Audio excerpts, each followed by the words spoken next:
last conversation I had when he thought he would try to be here, but I don't think he's gonna. Well, that's, I didn't know if he was gonna try to make it back in time or not. I see, I didn't get any, I got one message, and it was just said that he'll be late to the meeting, so I didn't get any, I wasn't privy to any other information. I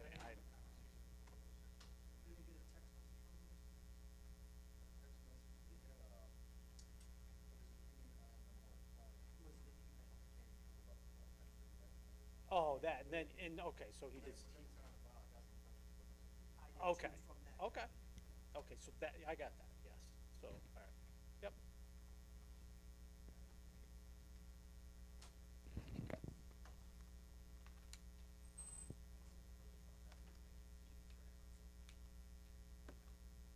Depends who wants to run it. It's up for grabs. Oh, so you're talking something else, I thought you, I think I know the issue.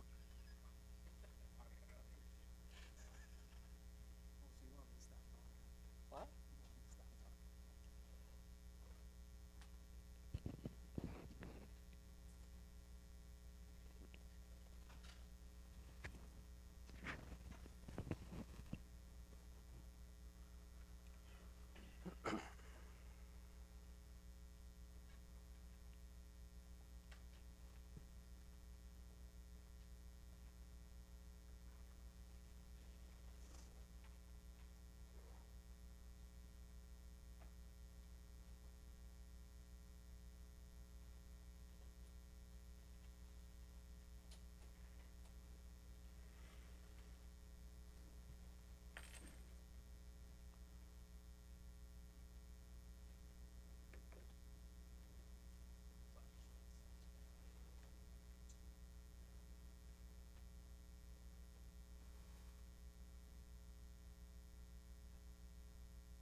I got 5 o'clock, everybody else got 5? I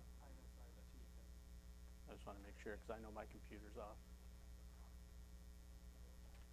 Okay. Good evening. I'd like to welcome everybody to the October 1st, 2025 meeting of the Town Board. Would you please join me in a Pledge of Allegiance? Pledge allegiance to the flag of the United States of America and to the republic for which it stands, one nation, under God, indivisible, with liberty and justice for all. Mr. Clerk, roll call.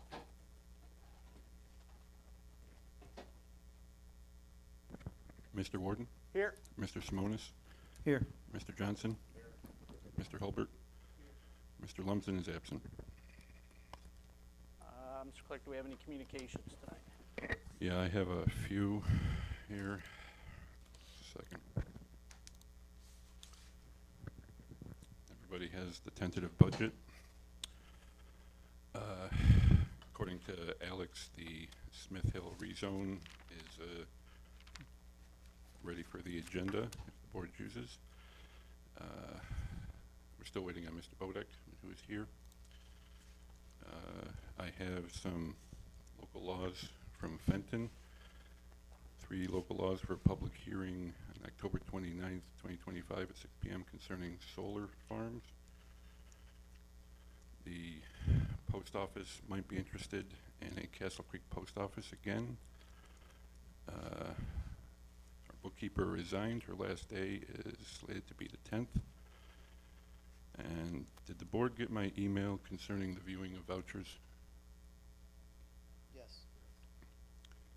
Okay, well, nobody showed, nobody called, and we can try again next time, but I'd like to let the board know that the abstract is due 2 days early, so the window will be even smaller to view them this time around. That's all. Okay. Now we're going to do open forum. Guests shall speak in an orderly fashion, are limited to remarks 5 minutes, timed minutes or less. The speaker shall deliver their comments or concerns in a civil tone without the use of profanity, personal attacks, or other disruptive behavior which may result in the offender's removal from the meeting. The speaker shall not be interrupted except in a matter of urgency. If anybody would like to speak tonight, would please speak in one of the two microphones up here, please. Do we have anybody? Yep, go ahead.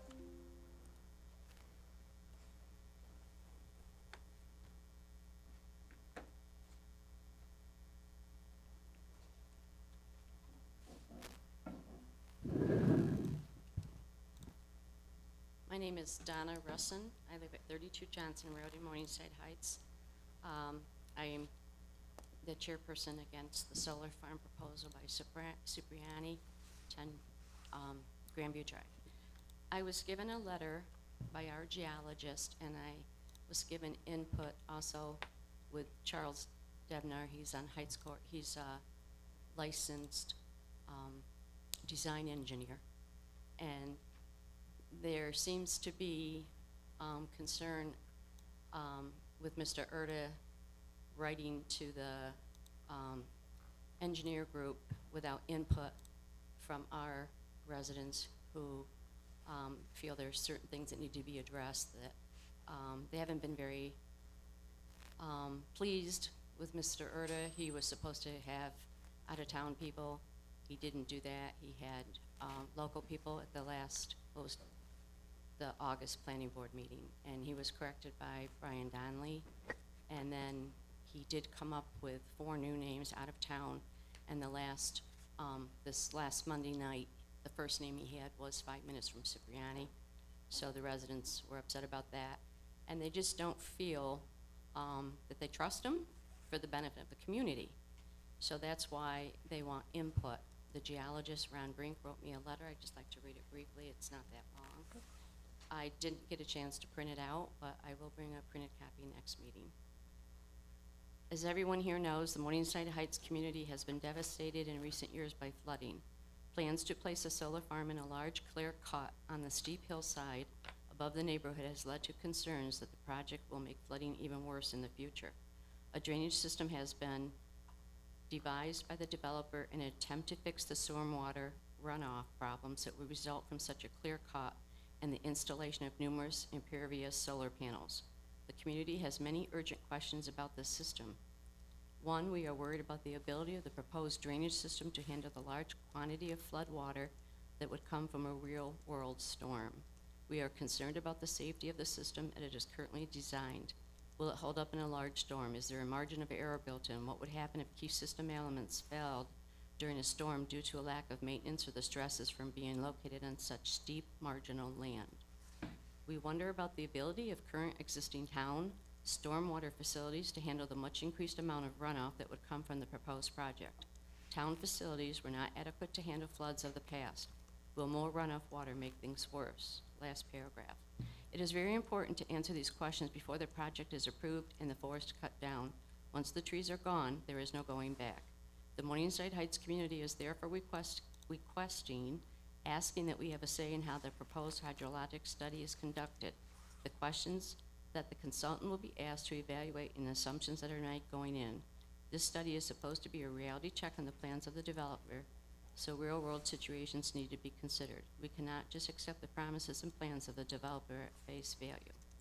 That was written by Ron Brink. He's a geologist at South Morningside Drive. And I'd just like to say that the endangered species study that was done, there was no on-site visit. It was done by maps and data. And I know I talked to somebody on Smith Road right across from Cipriani's proposed area, and he has an eagle nest. So nobody came to see the site. They just did data from maps and whatever data they had. So we just don't feel some of these studies are adequate. And there was the concern with the engineering group.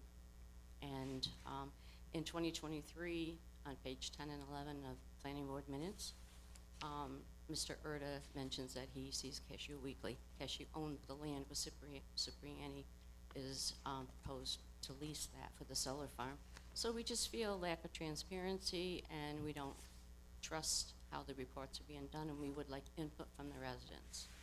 We've been working on this for months. We have a lot of people. They couldn't make it today at 5, but now that I understand you go longer, try and have more people come. But we did have quite a show on Monday, in the previous month with people being upset. And I think everybody's aware of that. And I want to make it clear, we're not against solar farms. We're just opposed to them being on a steep incline behind us in an area that has water drainage issues. And that's all I have to say. Thank you. Thank you. Oh, I did have one last thing.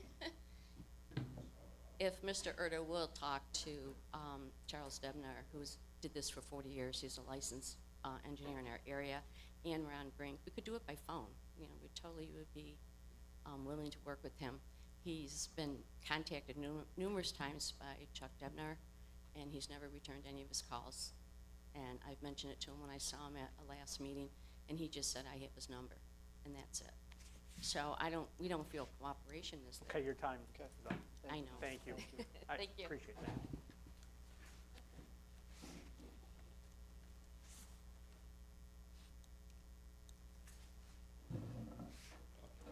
I'm Dave Russin.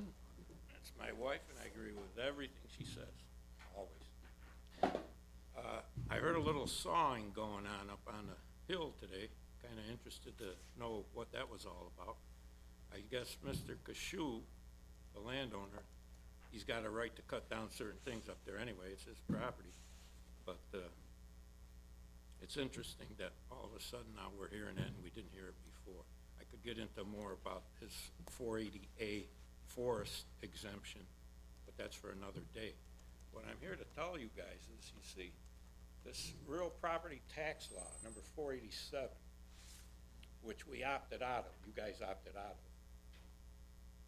You're in it, and it's for solar farms, and you're in it unless you opt out, and it has to do with taxes. If you opted out, they would have to pay their fair share of taxes like we all do. And it could be, just as an example, could be 20, 30,000 a year because it's going to be a commercial property. For how many years? That'd be great. And I understand that the town gets a piece, the school district gets a piece, the county gets a piece, and how you distribute it is fine, except that you guys seem to be more interested in what they call the pilot. Now, if you know, yeah, the pilot program, payment in lieu of taxes. And I don't think that's the way to go. And I believe if you guys would opt out again, you could end all this solar problem, because most of them wouldn't even want to come in here because it wouldn't be lucrative enough for them. They'd have to pay their fair share of taxes. And it's that simple. And I don't know when the opt-out happened. I kind of know, but I think it was a ridiculous thing to do. We all pay our taxes, our fair share of taxes. They want to put a solar farm up there, which we don't want, and it's going to cause problems because we haven't even mitigated the other flooding problems. Opt out of this thing, and you're going to solve a lot of problems. Because I don't know how far along you are with Cipriani. We've kind of been kept, I mean, there's a lot of things going on, but we don't know the ins and outs of the whole thing. Opt out of 487, and you'll find that you could end a lot of these problems real quick. I wish Mr. Lumsden was here to hear this, but he knows that. So that's all I have to say. Thank you. Thank you. Yeah. Oh, and incidentally, Charles Debner, 35 years as a DOT engineer in design. So he's no chump. He knows everything about everything. So Alex Erda should be talking to him. He's done stuff like that his whole life with that, and he's still a PE. He's still a licensed PE. Alex, for some reason, seems to not want to talk to him. So we got to get that taken care of. Thank you. Thanks. Anybody else like to speak? Come on up.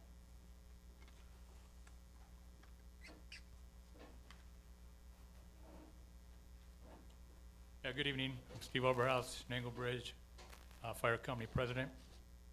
First, I want to apologize for being late. We were just on a call. So, we noticed that the tentative budget is out. It looks like our budget is decreasing. So, we'd like to invite the town board to come to the fire station or have us over to explain to the fire company board why there's a decrease in our funding this year. You know, we've asked for an increase, you know, it looks like we're getting a decrease, so we invite the town board to sit with us and explain the rationale behind that. Either come to us or put us on the agenda for next month's meeting, whichever works. Also, I wanted to, in previous discussions, I think it was brought up that we're highly funded. Well, when I look at the other fire companies within Broome County, I look at the fire tax rate, we're within under 10% of the other fire companies. We're in the lower 10% by funding rate. If you look at it by, you include the equalization rate in that, we're still in the top 25%. So we're not one of the highly funded companies within Broome County. We've also talked to companies outside of Broome County. Their funding is more than what we're getting, so I don't think we're asking for anything unreasonable. All right, I guess that's all I got for this evening. Thank you. Thank you.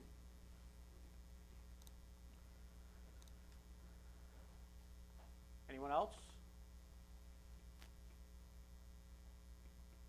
Okay, we're gonna move on. We're gonna move to old business. 5.1, land use moratorium, comprehensive plan discussion. Where do we wanna go with this?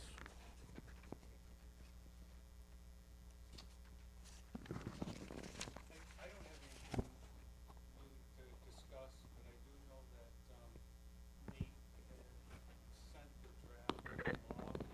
He just got a copy of it. Yep. I apologize, I forgot to put my microphone on, so thank you for calling me out on that. No problem.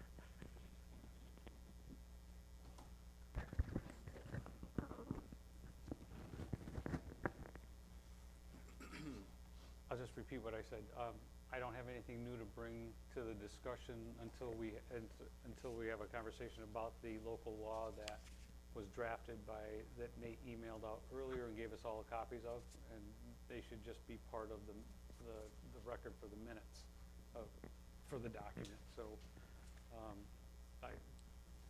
that's where it sets with me. And where with me is, I thought there was a public hearing scheduled before any of this would move forward. So the process, Jay, is drafting the local law, which you have a copy of in front of you tonight. I did get that emailed around just a little bit ago. What I would like to do is go over the key points in it, because there's certain things in it that need to accurately reflect what you folks want, such as the purpose and intent section, which contains like findings as to like why you're doing this, for example. And then once you folks are comfortable with this draft, even if it needs some changes after tonight, you can still schedule the public hearing. What we talked about at the last meeting was having that public hearing on October 27th at the Shenango Forest High School auditorium. That's not already scheduled? No. I don't believe that you folks actually I did don't, a we don't, motion I to- don't even know if he was able to get that date. You have to check with the Yeah, so school. we've and checked secure with the it. school. Oh, you did? Yeah, the planning board is planning on having their meetings regarding all solar projects at the high school auditorium for like the next 4 or 5 months. So the school has graciously provided the building or the auditorium from 4:30 to like 9 p.m. every fourth Monday each month until like February or March right now. So it is available for the town board to utilize, for you to have a special meeting that night if you're anticipating a big turnout. If you're not, you can just do it here, of course. But the idea was October 27th at 5 or 6 p.m.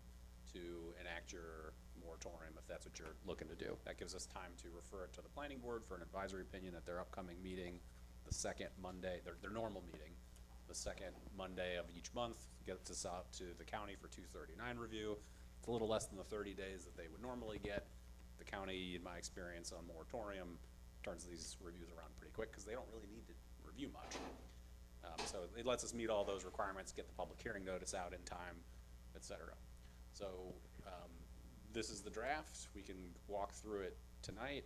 You guys vote, have a motion to schedule the public hearing on this draft law, October 27th. Between now and the 15th, if there's any other changes that you want to make to it prior to the public hearing and potentially adopting it on the 27th, we can make those changes on October 15th, your second meeting in the month. This is a funny month because you've got a lot of meetings this month. So there's ample opportunity to tweak this and revise it and otherwise keep it moving forward and take action on it in the same month. So for tonight, the discussion is just to discuss the highlights of this. Yes, discuss the highlights and also vote to schedule a public hearing October 27th at whatever time you want to do it, and location.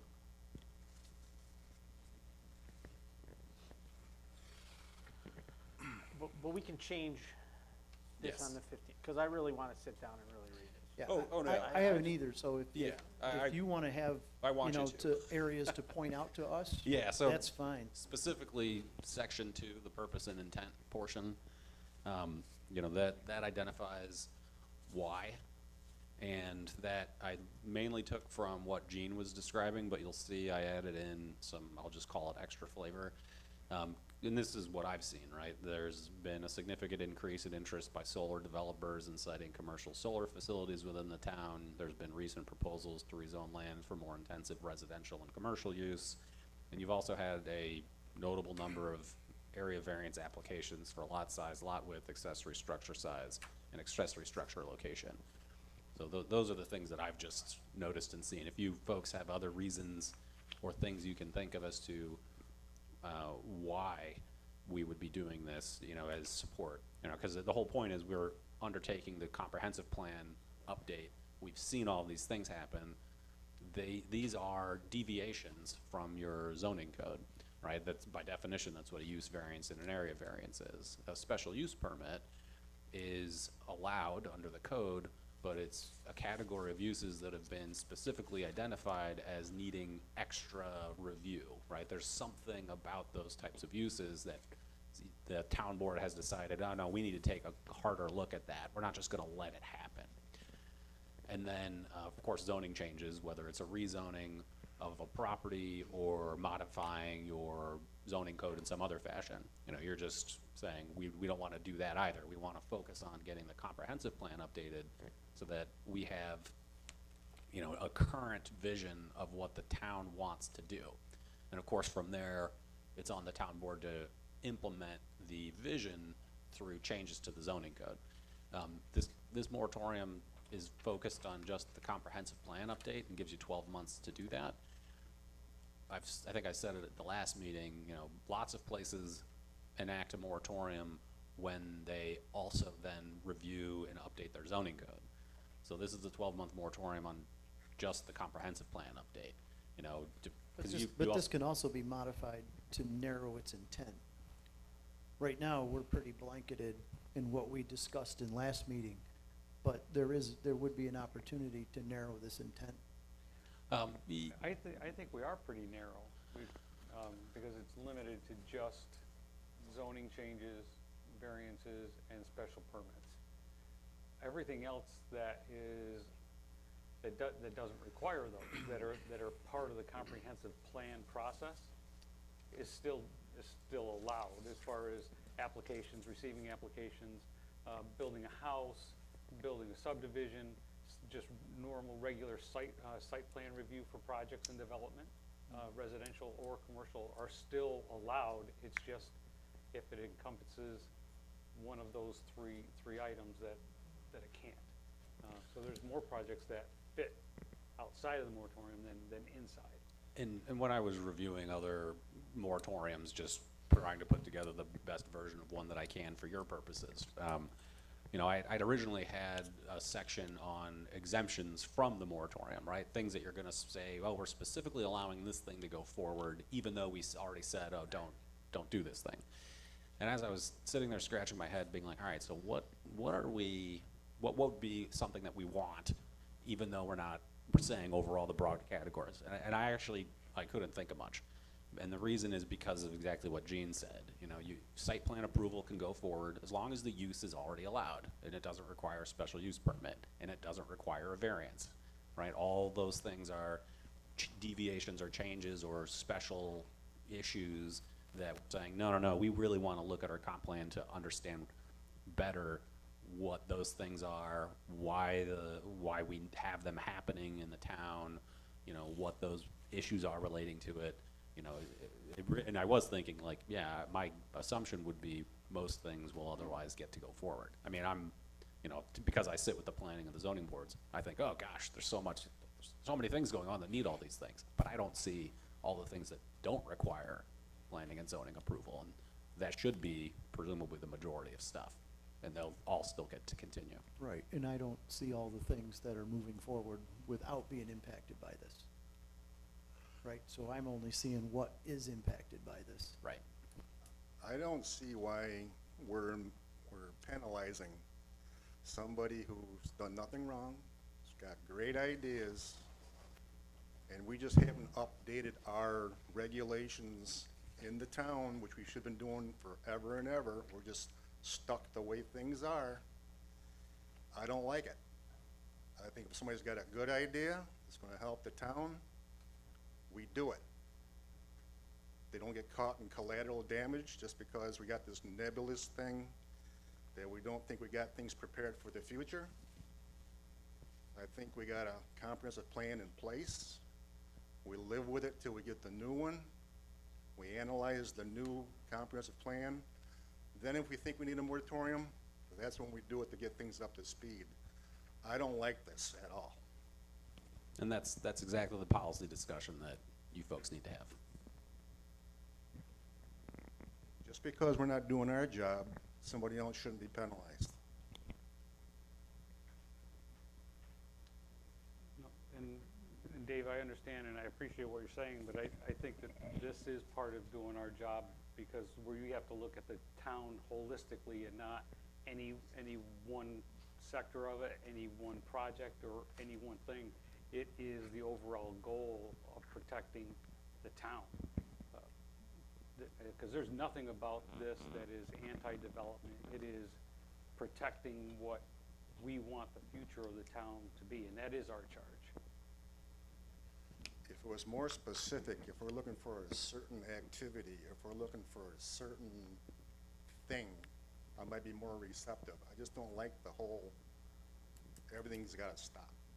And that's where I think, from my point of view, that's where we would get into trouble. If we said that we wanted to stop X and everything else can go, X is, that's being biased and arbitrary. So I think that we've got to avoid that and be fair and transparent across the board for everything. Even if we do X and Y, we don't want to do X and Y, that's still segregating out an issue of, of discrimination against something. That's my opinion, and I'm sticking with it. I'm just concerned about the length. That really concerns me.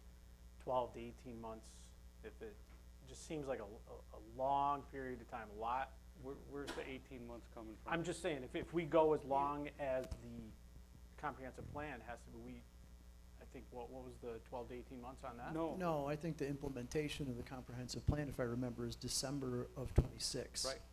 Well, it was 12 months. Yeah, it's 12. 12 So months. we're gonna, even if the comprehensive plan is done, we're gonna set this to expire?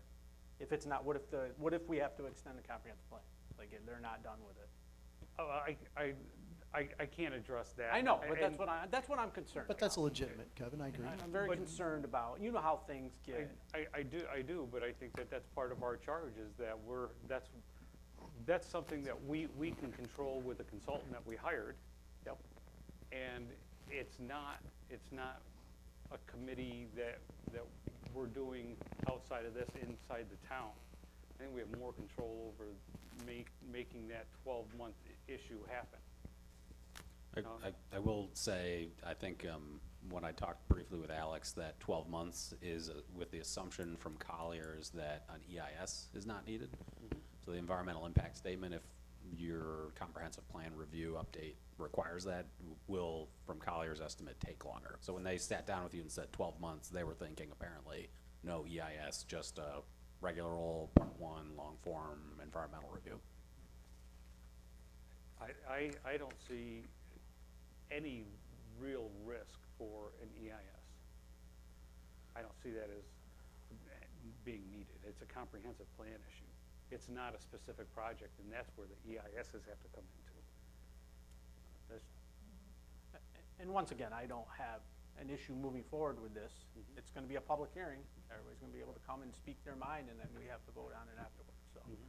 So I have no problem with letting everybody speak. The, forward. the other, the other thing, Nate, can you explain the part of this that was the hardship waiver? Because Yep. that we just kind of knew was coming, but can you go over the details on that? Yep. Section 6. Yep, Yeah. that's section 6. So it provides that any owner or applicant affected may apply to the town board for a waiver from the compliance with the requirements of this moratorium. The applicant has to submit an application, pay a fee, and then the town board would need to hold a public hearing within 60 days of the complete application being received on 10 days' notice.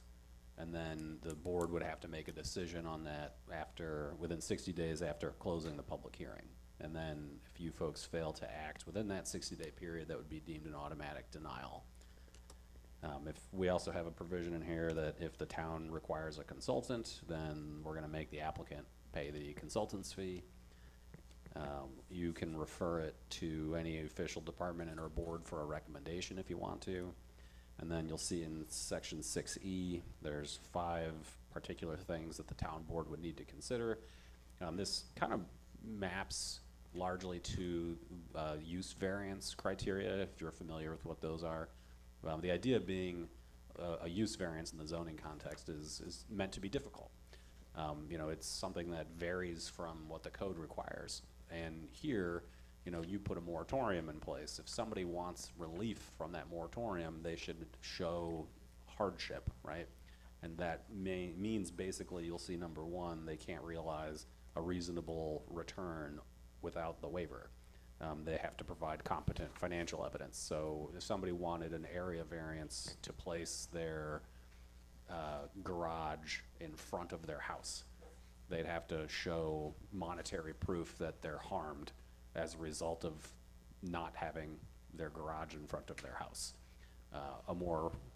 Maybe that sounds a little absurd, but I'll say an individual who is asking for rezoning of a property would need to show that they can't make a return, can't use the property for anything else, and that they need that rezoning in order to make money off of the property. You know, and then you'll see the other factors as well. Is this a unique hardship that's just to them? Is the hardship self-created? You know, when it comes to self-creation, if somebody owns property today and then you folks enact a moratorium and then they say, hey, I want to do whatever it is, I would say that's not a self-created hardship because they own the property and then you put the moratorium in place. But if somebody buys a parcel after you enact the moratorium and then they say, oh, I need this variance, you'd say that was self-created. We had this law in place. And then just a bit more, you know, the waiver, the extent to which the waiver would adversely affect the purposes of the law, and then other factors that you folks at the town board deem relevant to your public interest. If you, as the town board, do grant the hardship waiver, then they would actually have to apply for the area variance, use variance, special use permit, or the zoning change itself. And so, you know, it's not just you grant the waiver and they get the variance. They'd have to go to the zoning board and follow the normal zoning appeal variance process, or the planning board for special use permits, or whatever it might be. So it's meant to be a relief valve from the strictures of the moratorium.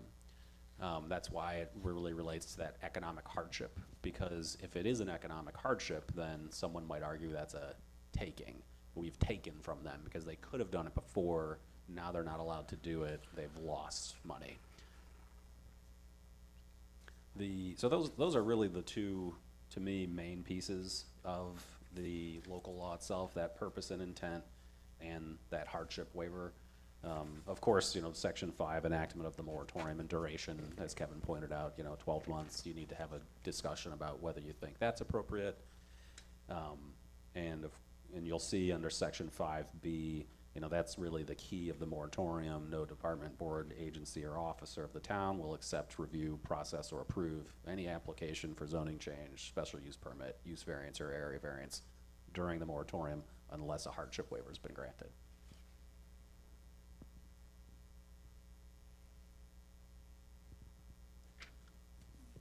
You know, and again, right, this is the benefit of, we've got a process to follow. You don't have to say, love it, you know, you don't have to say, change these 10 things about it tonight. We've got time to do that. But I would like to start the 239 review process by getting at least this draft off to the county. And then the public hearing notice won't be published until after your meeting on the 15th anyway. And so, again, on October 15th, if after your more in-depth review on this, you have further questions or changes you want to make, we can go over them. You know, you can call me, we can go over them, and we can also address them on October 15th. Okay. Any other discussion?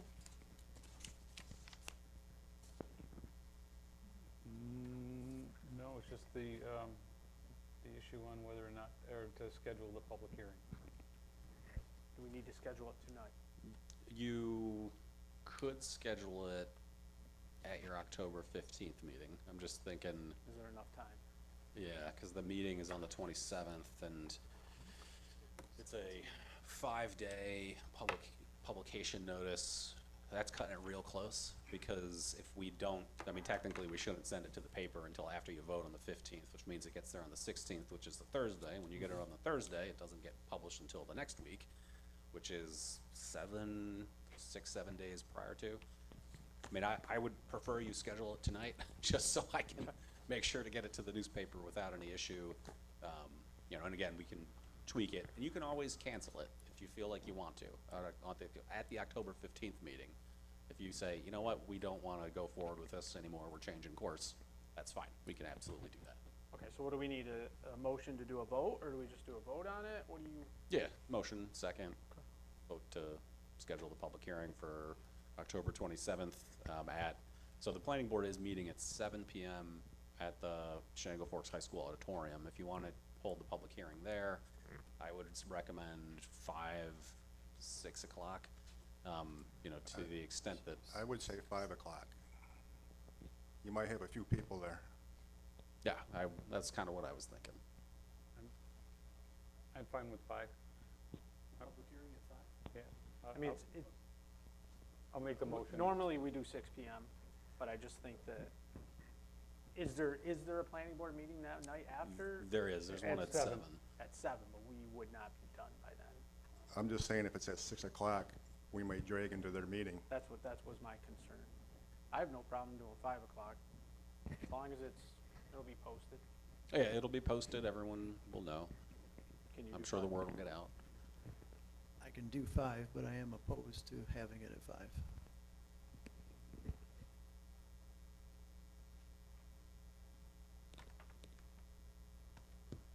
I understand your concerns with it, I just, You could, I'll make a motion to schedule a public hearing for the local law, for the establishing the temporary moratorium on the zoning changes for October 27th at 5 p.m. at the Shenango Forks Schools Auditorium. I'll second. do we have any discussion? I think 5 o'clock just makes it difficult for people that want to be heard to be there. And I think that we've always established a 6 p.m. public hearing. I do think that's what residents are used to. I would ask, if we're concerned about running into the planning board meeting, we would ask for them to maybe do a 7:30 start. But I just, I think 5 o'clock is just not reasonable. I do think there'll be a lot of folks here at this public hearing, and I would like to hear what they have to say. I think 5 o'clock makes it difficult. So some of the things that we've done in the past to address that is, the 6 o'clock public hearing issue for our normal meetings is what we do. I don't see a problem with 5 because this is just a special meeting just for this. But the people that are gonna get there later than 5, we have up till 7 to hear everybody, and if we don't hear from everybody on it, we can table it and keep it open. But to address your concern, I would say that we make ourselves available to 7 for people that can't come till 6. Yeah, I don't think we close, if there's not enough people talking, I don't think we should close the meeting. I think we should wait till 7. And my concern is Yep. typically, the few public hearings that I've been involved with, people just show up at 6. I don't think they're aware that they can trickle in, and they haven't in the 2 previous that I've been here for. And even in the past, most of the time, when you publish a 6 PM public hearing, the residents want to show up at 6. If we tell them 5, some may be discouraged to show up because it's not a 6 PM start. It's just something I've observed. Jay, I'm not sure if this will alleviate your concern, but in the public hearing notice, we can hold, or say that the public hearing will be held open. It's almost like the Board of Assessment review. You know, it'll be held open between, it'll open at 5, and it will not be closed any earlier than 6:30, and will stay open past 6:30 for so long as the members of the public present can be heard, or until tabled and continued at another meeting. And then at least you're like trying to tell people that you'll keep it. I know it's not I gonna. think that's reasonable, though. I think that's reasonable. I understand your concerns. I know if we don't start at 5, we'll never, I think if Get everybody we make the publication that it is an open hearing on, from the start date is at 5, and if it's 6:30, 6:45, or up till 7 PM, I think that's reasonable. The only other thing that we should be cognizant of is the amount of time that we give the public if we're expecting a 2-hour window. And we hold the 5 minutes, That's 40 people, right? right, and that's That's not, that's we may not have to enough. keep it open. So, we tell them there's a 3-minute time limit and to go around, I think 3 minutes is reasonable. okay? Because that significantly increases the number of people that get heard. Agreed.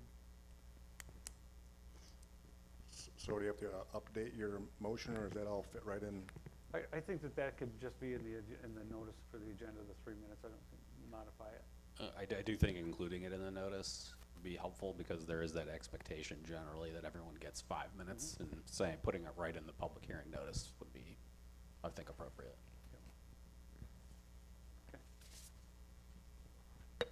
Do we need to amend that motion? I don't remember if your public comment or public hearing policy is like expressly written down. So I would say, yeah, just include a modification to have the public speaking portion limited to 3 minutes a person. I'll modify the motion to include the 3-minute public speaking per person. And the notification that is open meeting from Yes. 5 to 7. Yes. And I amend my second.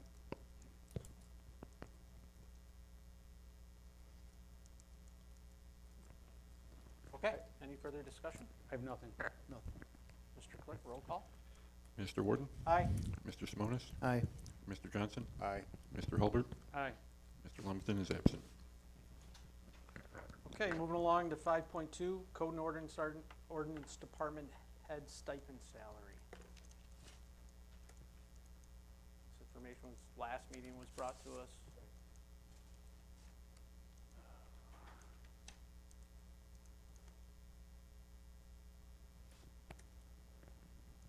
I believe did he already put it in the tentative budget? I think we have this covered. Is there a resolution for this? I didn't see one on the draft agenda, so I did not put one together. Well, I don't have any issue with the stipend for $6,000 for this. And it was, in the write-up, it was, retroactive back to that date.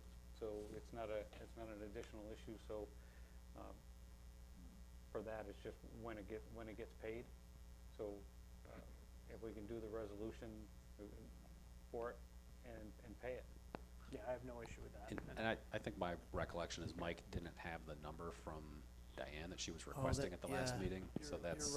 You're right, that's what we needed, but I agree, whatever that exact was there, let's do the resolution. So October 15th. Yes, please. Yep. Okay, everybody good with that one? I am. I am. Yes. Okay, 5.3, wastewater treatment plant updates. Alex is not here tonight, so we have Alex's chain email. I don't know if anybody else can fill in on this because not really. No, I had some questions, so, but I'll defer them until I can talk directly to Alex or till the next meeting. And that's what I was.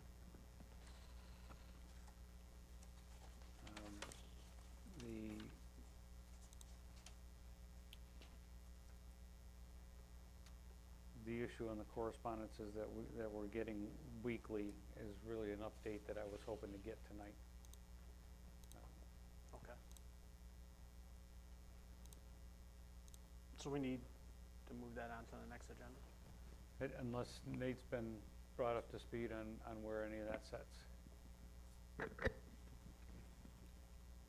The, which thing specifically? The issue with Barton LaJudas is, and Chris's response to GD Vincentis's claims. I am not up to speed on that. Okay. Okay. Yep, and if we can, We need to put that, we need Alex Yes. to be here. Yes, Yep. we do. okay, Okay. I'm good with that.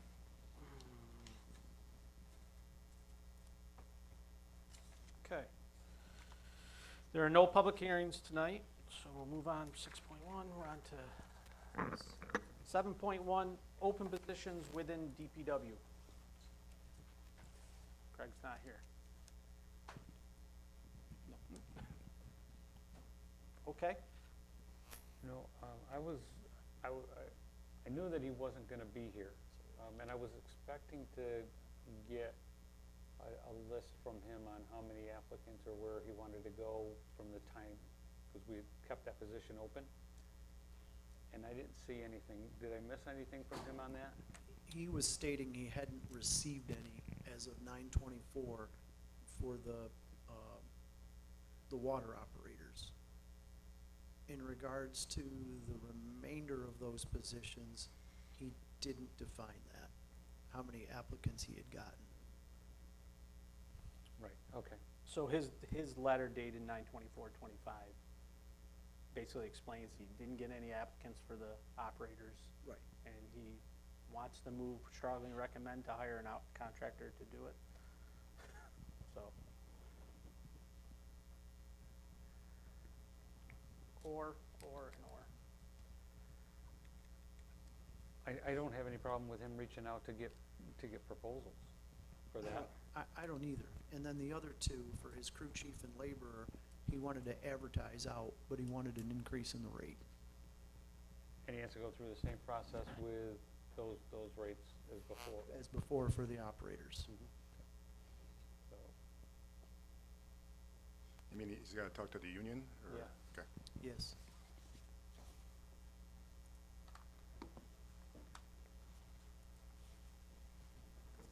Okay, all right. so I guess that takes care of that. Move on to 7.2, Department of Public Works rate increase for water and sewer rates. Everybody see that on the agenda? Yes.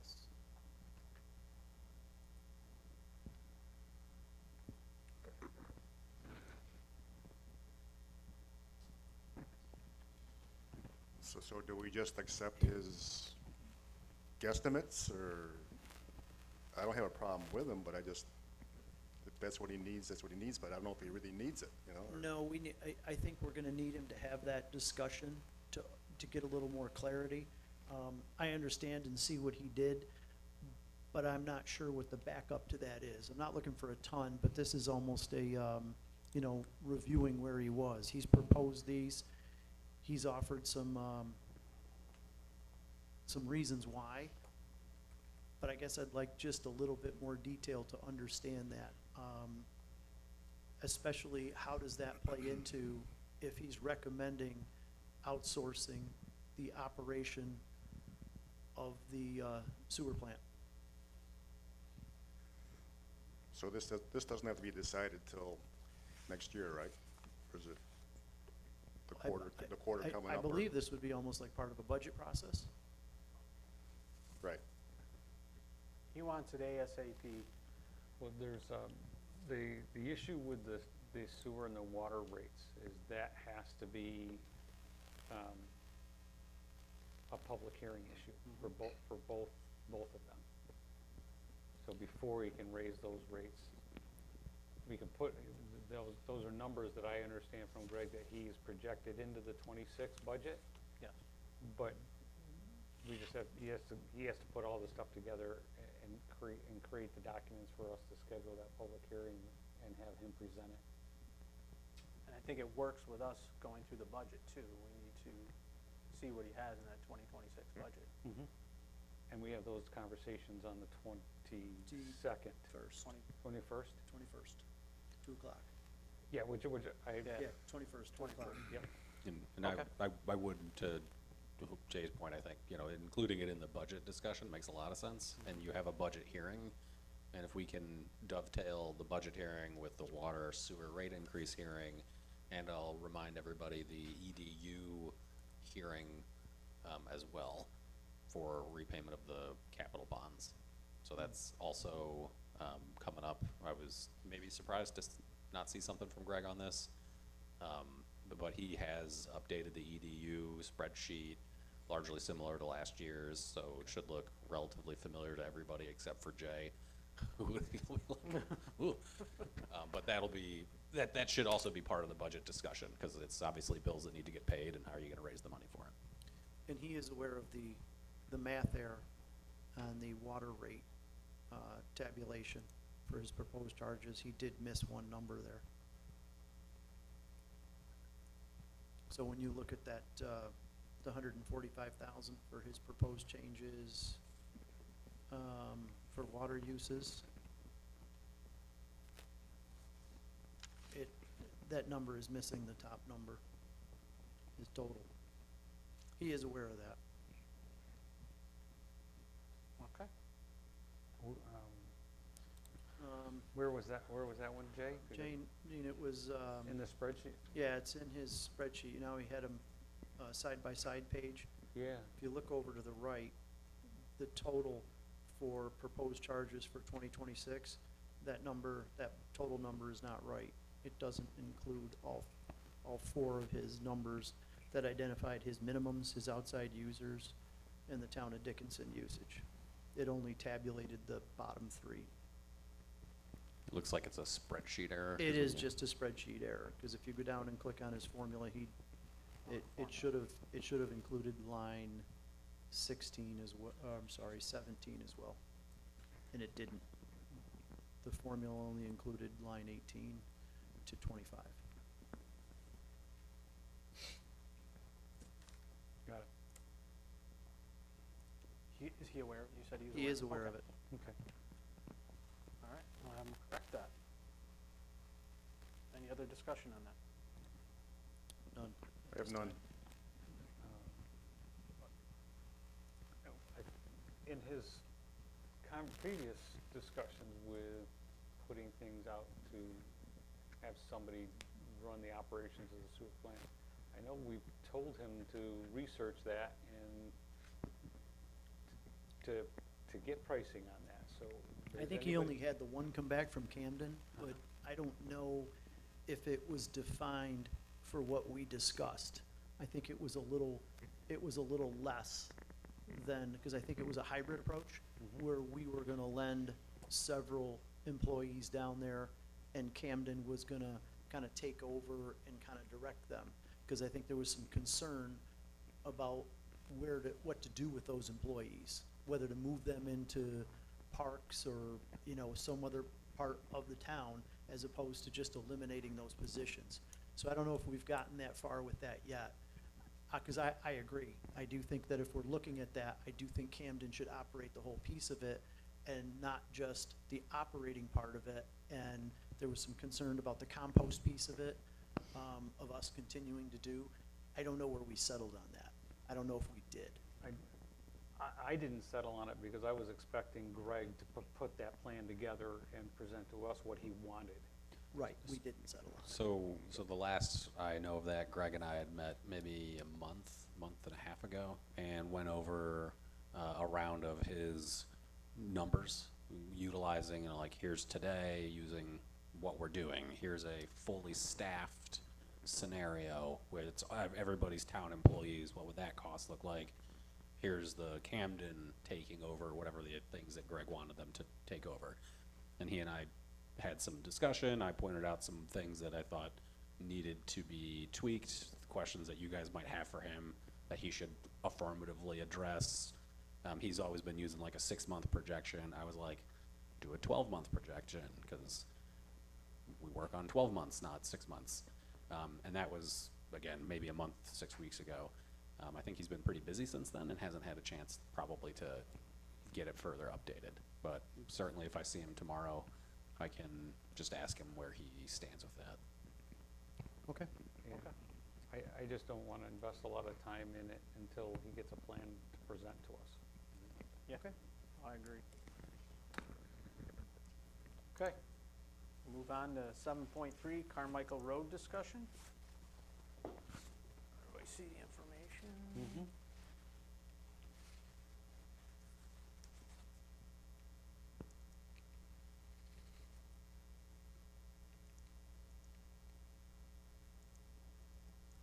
What's everybody want to do? So I did make a visit out there with Darren, and we did walk the street. There is a menagerie of different issues on that.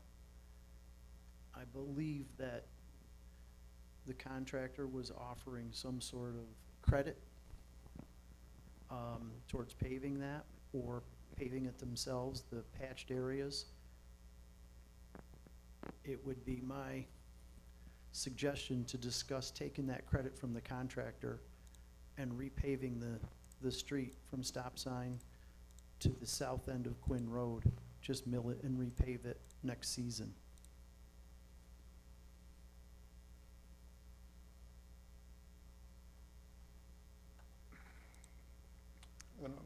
From what I remember on the credit that was offered was really, really light, so we were just It gonna is have really, no- it is really light, but what they're suggesting to do, from my understanding, is to mill out some of these patches and then just repave it, but it doesn't address, it's almost like it was a frost heave situation, but it wasn't. You know, as they bored underneath the one lane, there was some movement. It didn't break the pavement, but it did create some dips, and there are a couple of spots where clearly it's not as smooth as it was when it was repaved a few years ago. And there's already several patches in that road. And on the Quinn Road side, where there was the connection made from manhole to manhole, there is some pavement breaking from the edges, where maybe the compaction underneath that, when it was done, was undermined a bit, and over the course of time, it's just gotten broken. It just seems to me that instead of trying to make patches or pave one lane, we should look to the contractor for a monetary credit.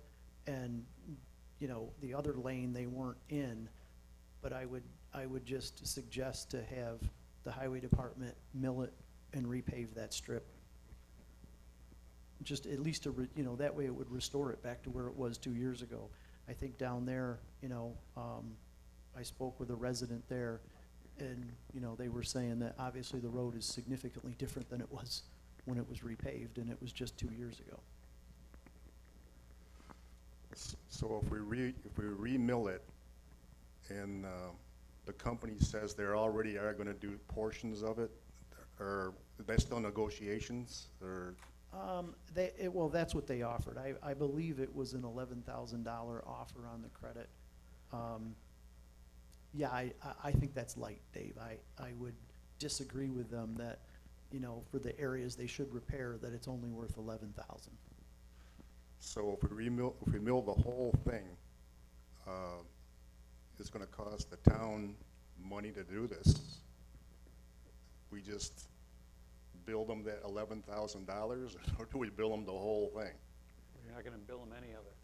I don't think you can bill them Or any of it. whatever, right. whatever the term is. So what would happen is the $11,000 credit would go back to the project cost of the contract to reduce it, so that cost really is not seen by the town residents at all. That just goes into the project.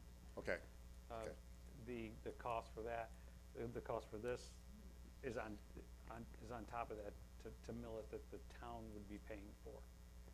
And some of the things to think about, to put into the conversation by removing it from GD Vincentis' scope of work, we're removing the future liability and responsibility of the one-year warranty work. So if there's settlement in the work, from their work, that they would be responsible to correct, that's kind of an option that's gone.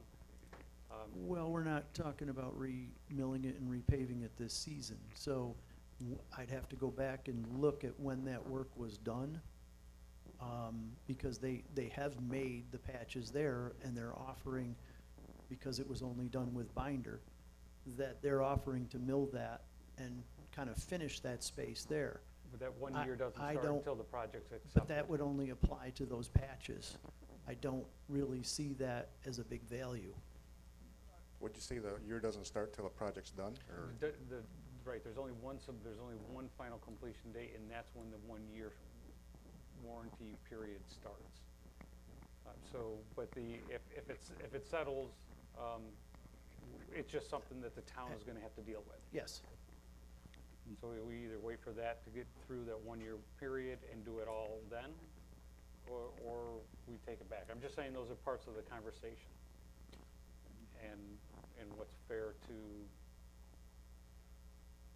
the town, what's fair to the contractor. I mean, because it's all gotta be part of the discussion. But $11,000 was, Gene, do you see a path to including all of the paving work that theoretically needs done as a change order in the contract for DeVincentis to do? I see that that's a viable path. I'm just thinking of, I think Dave mentioned the cost to the town, and so this would just end up being a cost in the project, so that taxpayers wouldn't pay it, directly out of the highway funds or the general fund, for example. And then I'm just thinking of, because I'm not sure if there was a disconnect of like, oh, DeVincentis does a portion, the town highway department does another. It's just, no, get one contractor, DeVincentis, to just do it all under the current contract through a change order. That's appropriate, just to have him do his contract work, make the repairs when he's all done with that in the spring of next year, or when he's all set, everything's done, have him mill it and resurface it in the contract. We're bonding that for, is it 15 or 20 years? I don't remember. Yeah, I mean, so that cost is not gonna increase the project cost as far as the financing is an issue, so that's a viable option. Just to have DeVincentis do the whole thing? Yeah. And then then it's edge to edge, it's all milled, it's all clean surface when the project is done. That's my concern, is that the joints are you're gonna get water in them, they're gonna heave in the winter, so I mean, if you can mill the whole thing, pave the whole thing, compact it all, it's gonna be, And then it doesn't come out of the highway budget. that's what I'd like to see the whole road redone at the end. I don't disagree, it's kind of hodgepodge, it was never really an intention, that makes sense to me. So what would be the next step to move forward with that? We tell Barton and LaJuice to put a change order together to include the paving of this road. I'm gonna use the phrase soup to nuts or end to end. And then, that'll include the $11,000 credit, that'll reduce it. They'll get a pricing from DeVincentis, present it to you, and you folks say, proceed. Do you reach out to Barton LaJudas, or is that a Greg Burden? I can kick the ball on this one. Since Greg's not here, Alex isn't here, I'll just send an email to everybody. I don't, I do know your highway superintendent's in the audience. I'm not sure if you wanna ask him for an opinion as to whether this works or not. Does that Does work for Does that you? work for you, Darren?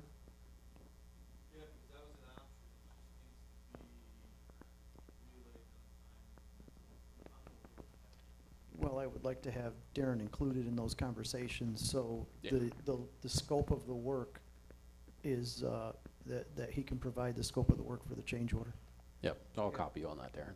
Yeah, it just, the way that it is, it just should go from Merrill Road, from the intersection, the full intersection of Merrill Road to the full intersection of Quinn Road. Yeah, I would take it to the south end of Quinn Road, just because that's Oh. where it was ripped up to. Yeah, No, yeah, but the whole intersection of Quinn Road. the whole intersection. Yeah, the Yeah. whole road width of Quinn Road, Carmichael, and Merrill, everything. Yes. So, and then it's all done. Milled and paved. Yep. Yep.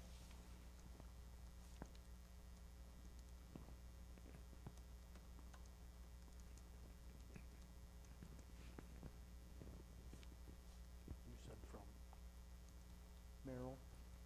Merrill to Quinn, including the whole intersection, correct? yes, including the intersections Okay. at Carmichael and Quinn and Merrill, or Carmichael and Merrill. That also includes them repairing everything before winter, so it's plowed. I bel- Yeah, Is Darren, I believe that's plowable now, isn't it? Okay. Okay. You're good through this winter, so we can, okay. All right, I'm good with that. Any other discussion? I have none. None. All right, so we're on to 8, department reports. Attorney's report. I tried to be on vacation last week, so I apologize I don't have a written report, but I worked on a moratorium. Attended the planning board special meeting this past Monday. As was noted by in the public comment session, there was a number of people who appeared and voiced the very strong statements about having a solar project over there. And then otherwise prepared the couple of resolutions for the evening tonight, and otherwise tried to enjoy my time in Gatlinburg with my children on top of a mountain. That was fun. We did other stuff. Were there any decisions or anything approved at the planning board meeting? The planning board had 3 special use permits in addition to the public hearing on the Cipriani project. The dog grooming business was approved. The request for chickens, a special use permit for 6 chickens was approved. And then there was also a request for a wildlife rehabilitation service out of a person's residence. That has been tabled for referral to the code enforcement officer, just for clarification as to which section of code he believed a special use permit was required under it, because it wasn't identified in the information that was presented to the planning board. And that matters because there's potentially 2 paths that I saw, and they each have different criteria for approval, and the planning board needed clarity on that. So that one was tabled. And then, of course, Cipriani was also tabled after finishing the public hearing. Not finishing, but continuing it that evening. Okay, thank you. So we had Oh. supervise, go ahead. Oh, sorry, there was the RFPs for professional services. I did reach out to Smith Brothers. Nick Spencer replied, and largely he had no issues with the insurance amounts for the umbrella policy. Okay. He said the general rule of thumb is to at least match the town's limits, which are 2 million per occurrence and 4 million in the aggregate. And then he said, depending on the value of the contract, you could potentially waive that limit requirement and accept $1 million excess policy limit if any applicants would not typically carry limits that high. That's at the town's discretion. So I have not personally priced out an umbrella policy for 2 million and 4 million on my my liability policy. I can do that. But that's neither here nor there. It's up to you folks as to what you would like for each of the professional services to carry on that. So, do you wanna do 2 million, 4 million? Do you wanna just say 1 million for the excess policy? The recommendation from the insurance carrier was the 2.4? He said the general rule of thumb is to match the town's limits, which are 2 million, 4 million, and then he said, depending on the value of the contract, you might waive that limit requirement and accept a $1 million policy limit.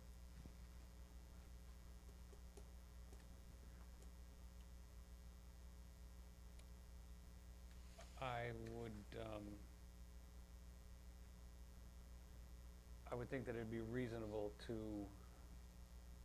is the 2.4 an increase from what we have in our current policies with professional services? Because I know it's a question, but I'm not really needing an answer for it. I think that we should put the RFP for 1 million, 2 million with an added cost for the 2.4 to see what it is, so we can make the decision on whether or not we want it. And if they already provide 2 million, 4 million, then they do.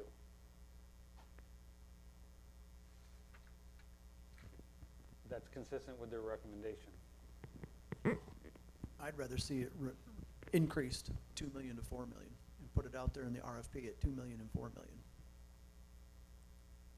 Because I would suspect they probably already have those limits. 1 million and 2 million, in my experience, is very low.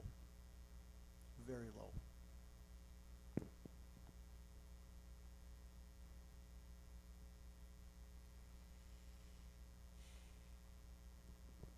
And I think as long as we're putting RFPs out there, we should tell them straight up front, it's 2 million and 4 million. I don't think it's unreasonable to match the town limits.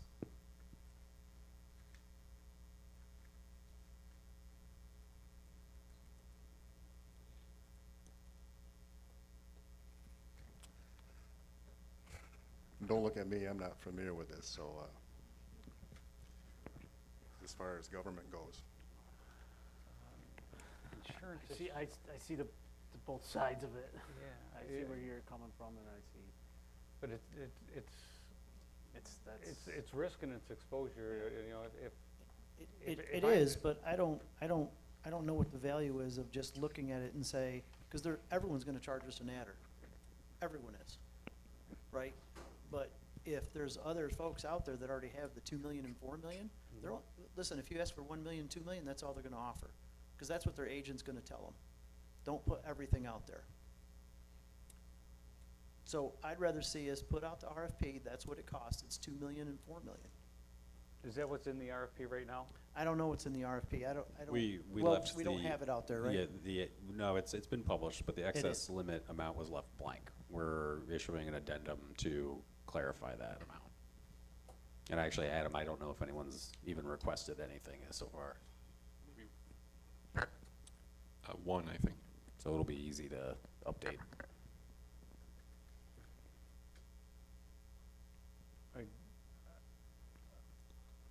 If it's not in there, I think that we can get pricing from the firms for 1 million, 2 million, and 2 million, and 4 million, we can choose. It's either that or do the 2 million, 4 million and asking for, you know, tell them that.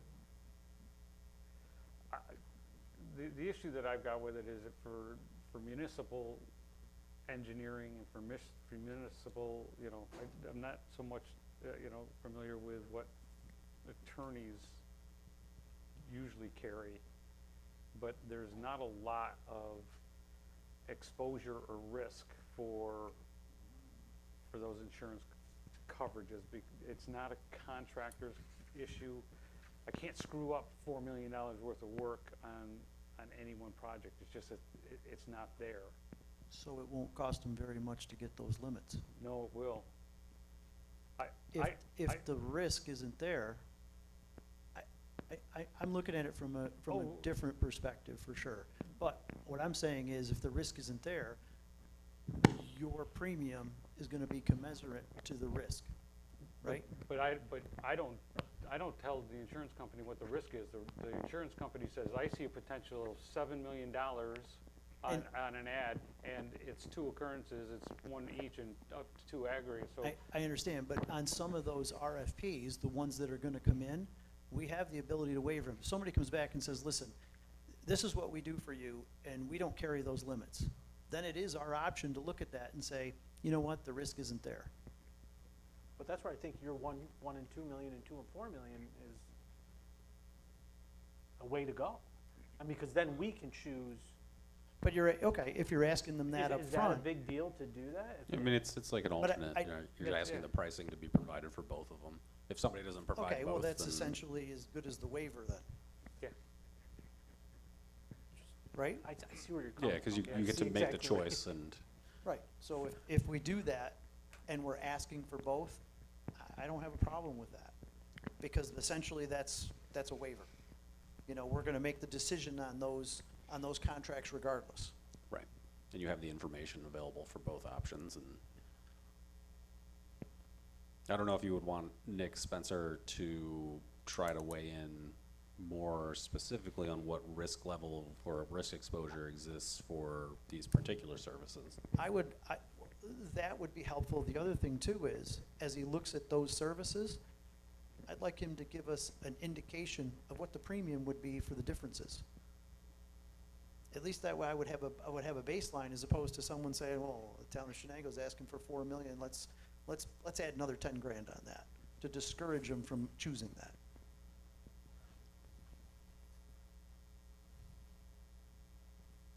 Yeah, so I'll, Because if he looks at those industries, he certainly ought to be able to determine a premium for the difference.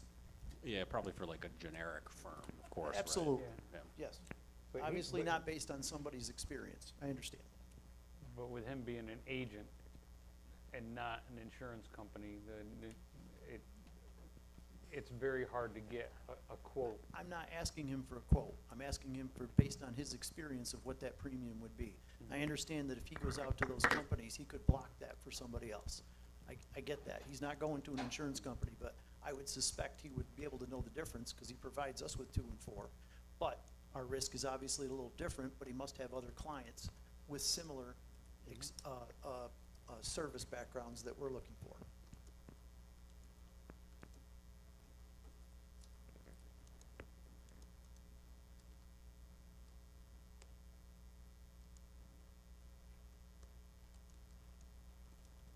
So if he could, for his recommendation was to match the towns. So if the addendum to the RFP said 2-4, and then an alternate to provide 1-2. If, That way it's to our option, that's good. That's fine with me. I mean, we ultimately get to decide in the end. because you're gonna see the reduction of the 1-2 for, so who's ever got 1-2, and then they're gonna reach out to their carrier, and they're gonna get a price and know what that is for the 2-4. Perfect. Does that work? Yeah, no, it's easy enough to add to it, and so, Okay. I'll also reach out to Nick. I've just typed an email saying, hey, can you give a range of the cost to the providers if they don't normally carry the 2-4 coverage? Just what it might cost, just so you have an idea of what that should look like theoretically. And Okay. Nate, did anybody ever get back with you about the RFP for the, professional services for the code department? Yeah, so Adam, I know it was back in July, I think the board approved issuing that. Did that end up happening? Oh, yeah, everything, we didn't receive anything, though. Okay, so I guess that's the response. We didn't receive anything. Who did it go to? They would have been returned, I think, to Adam. No, who Oh. did the RFP go out to? If you don't know now, just as a question, if you could let us know, because I think we need to put that out and get responses for it. Sure, yeah, I don't recall if we had that published or not. I can look into that. Well, if it didn't get published, then it didn't go out. Didn't go out. So could you just run that to ground? Yeah, yeah. Okay. And I guess then, if it wasn't published, the board had said previously, hey, let's put this out. Are you okay with Adam getting it published now? Yes. Yes. Yes. So then Adam, the only, if it didn't get Sure published, it was published, yeah. I just don't recall actually doing it, but I'm sure that it was. I'll run it to ground. okay. You know what, but either way, just redo it, because we didn't get anything, and it'll go out in this, it'll be out at the same time, and it'll get more exposure. That's fine. Okay. Okay. All right, moving on. No supervisors report. You ready, Nate? I'd like to talk Oh, about. sorry. We got a supervisor's report. Oh, No, just kidding. Go ahead. I think we should discuss about the bookkeeper situation. I guess we're not gonna have one in 2 weeks. So we got a plan for that. I would assume he'd bring that up under supervisor's report. sorry No, about so that. that's what I'm saying. He probably would, so, I mean, do we want to discuss that now, or? Yeah. Yeah, we can just, we need to advertise. Should we advertise internally? We can advertise internally, but I would follow the same process that we did before, for the bookkeeper. Website, sign, Indeed.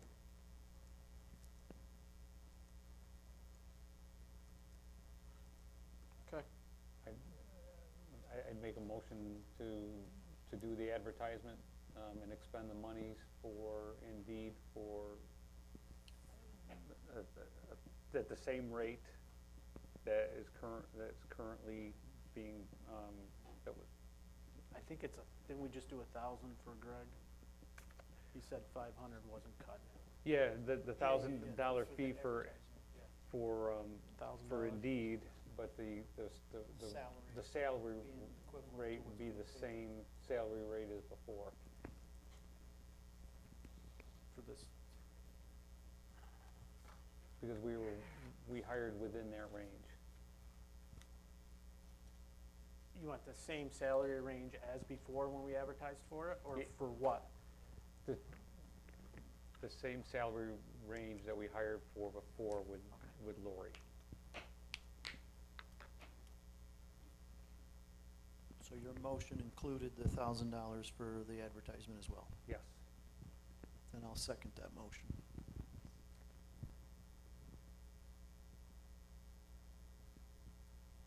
Okay, any other discussion? I have none.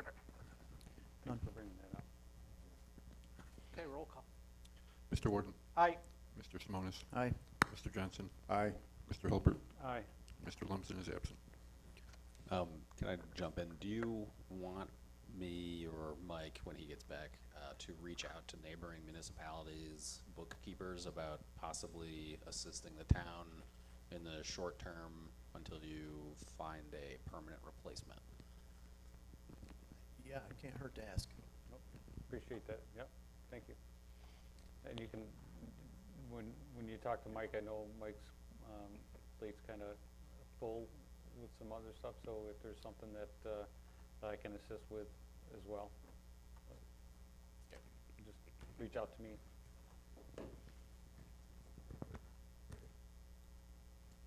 Okay, and then we're moving along to 9, resolutions. Okay. 9.1, approving abstract number 20. So moved. Second. Any discussion? Did we sign off on these? Because that would be a problem with that if we didn't. I did not. Nobody did. I did not, so I think maybe we should table that and we should just come in and do these so that we can get the, I will, I can come in. yeah. I will figure out something to be able to get down here.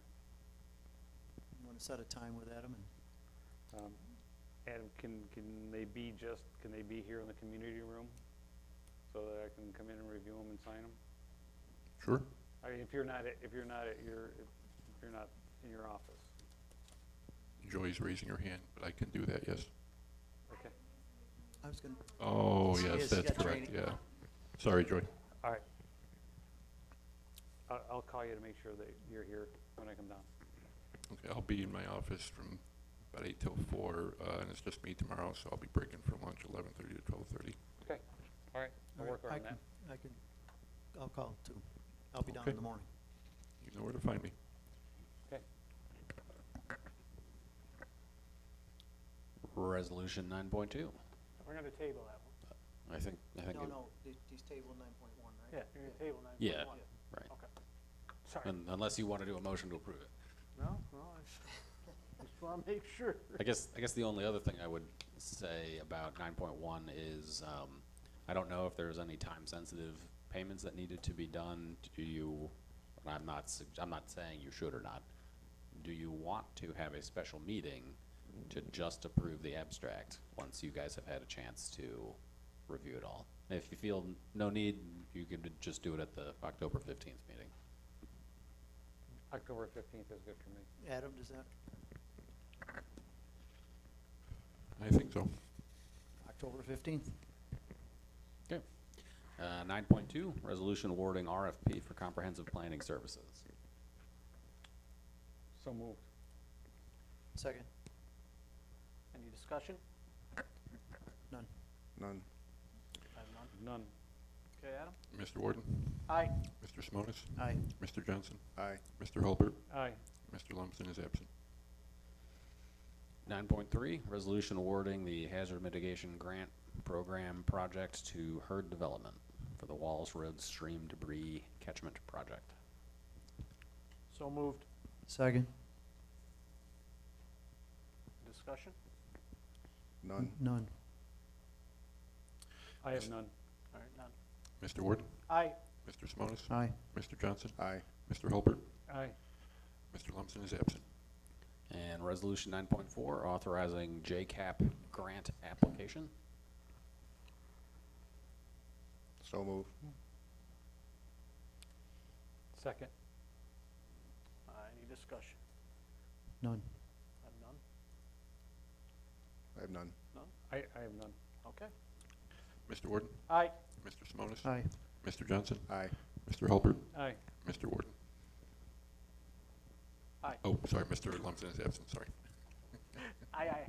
And then the, just the commentary on 9.4. It looks like that SureScan company digitizes physical records for a relatively reasonable price. So I'm not sure if your department heads would, who are in possession of large quantities of physical copies, might want to check them out. I actually talked to another vendor this morning about it, but I'll look into it. Well suggested. Okay. Future board topics. I guess we got an email from Jody saying that insurance is no longer available for the retirement people, and they want to have a education for us. And I guess he suggested the October 15th, but we got a lot going on that night, or?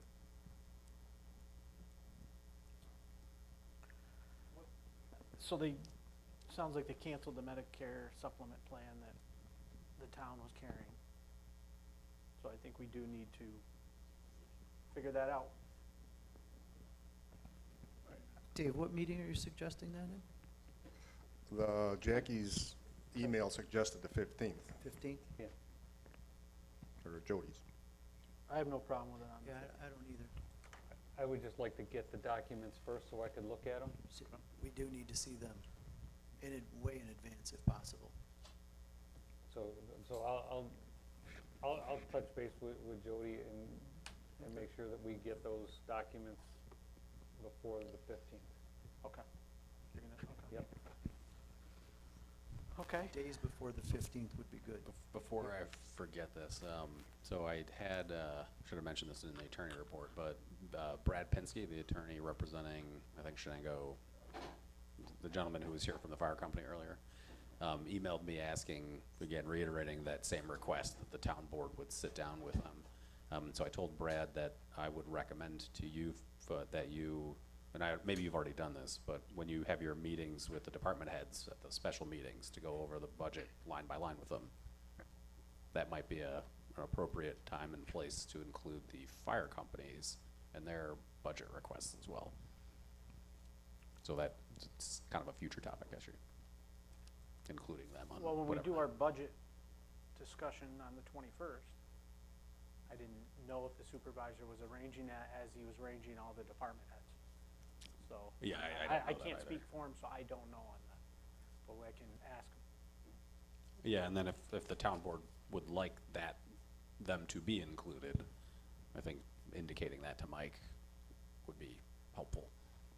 And maybe he's already done it, sounds like he hadn't, so, because of the request. Okay. Well, what's board's wishes? You want to- I didn't see the reduction, yet, cause I hadn't really gotten into it, and I know the Yeah. budget discussion's on the 22nd, so, I mean, I'll look at it before then. 21st. Why? I know, I was thinking, Why? it is the why- 21st. I You better make absolutely sure it's in believe your you. calendar for the 21st. I'm opening it up, cause I can't have it wrong.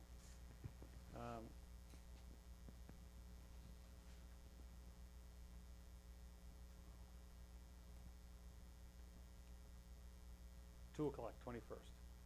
That's what's on my calendar. So,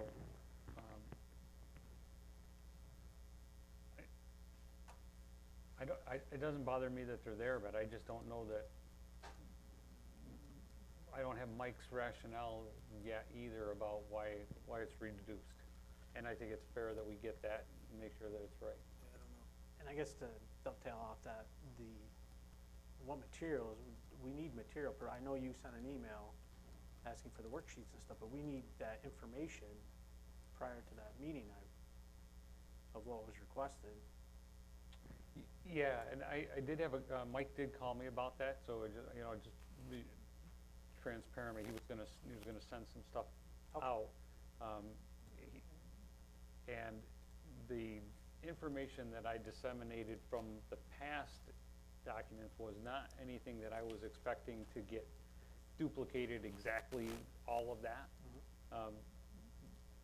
My expectation is that we have a tentative budget and that the supervisor's rationale as to why it is the way that it is projected for 26 is what the description is for each one. Not necessarily to get into all the other details that was there, it was just if 25 was X and 26 is Y, and there's a difference, how did he come up with that?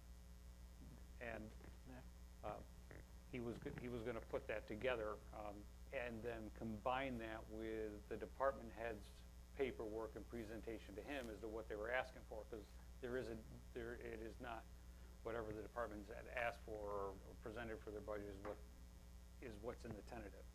So that's what I expect to get before the meeting on that Tuesday. And Yeah. that's how I understood your email, exactly. Yeah, that's Okay. That's what I was looking for. Okay, so,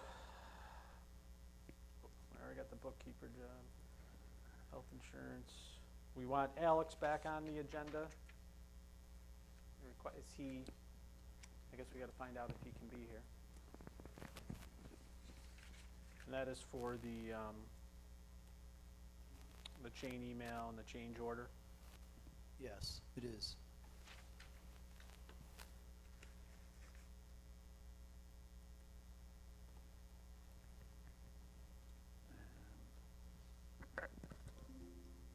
Okay. Is everybody good with that for the next meeting?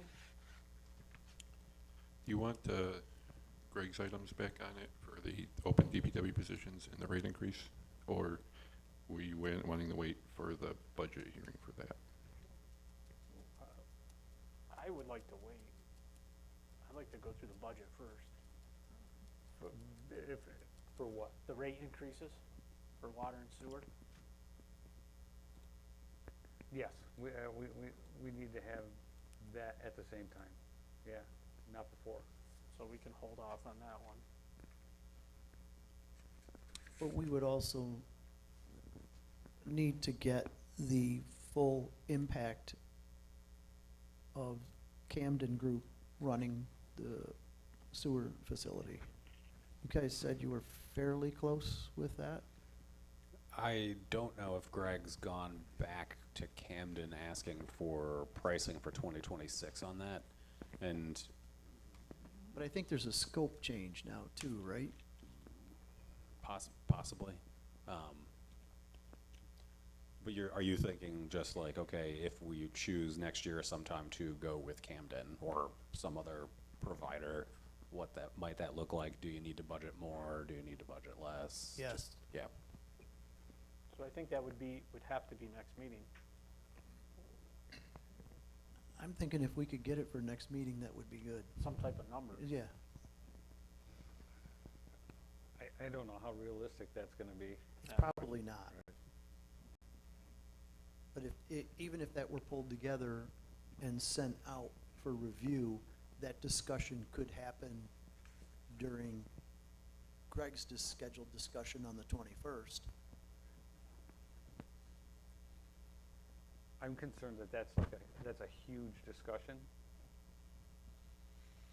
I mean, that's a complete paradigm shift of how the department's running and stuff, so I mean, he really needs to run that to ground and figure out what he's gonna do with his existing personnel, how a new company coming in would be, he's really gotta, It is, but that's not, it's not a new discussion, right? We've had some discussion surrounding that, and we know he's thought about it. Well, I'm more interested in looking for, do we even know what that cost is? I don't think that Greg has vetted it out to know what he wants done to even start thinking about a cost. I have not. I'm not sure seen of that. I'm not sure of that, because a couple of these, if I go back to some of his letters, he was recommending them to run the operation. So I'm not- my sense was he was clearly leaning in that direction, just based off of, not having any applicants for operators. So I think looking at it and the loss of some of the employees, my sense was that he was moving in that direction. I don't want to speak for him, but I just know that we have had some of that discussion in the past. I don't disagree that it's a huge discussion, but I think if we had some preliminary information on that during budget discussions, it would be helpful. I'm not saying that, hey, those RFPs all have to be out and we need those proposals back before budget. I don't think that's realistic at all.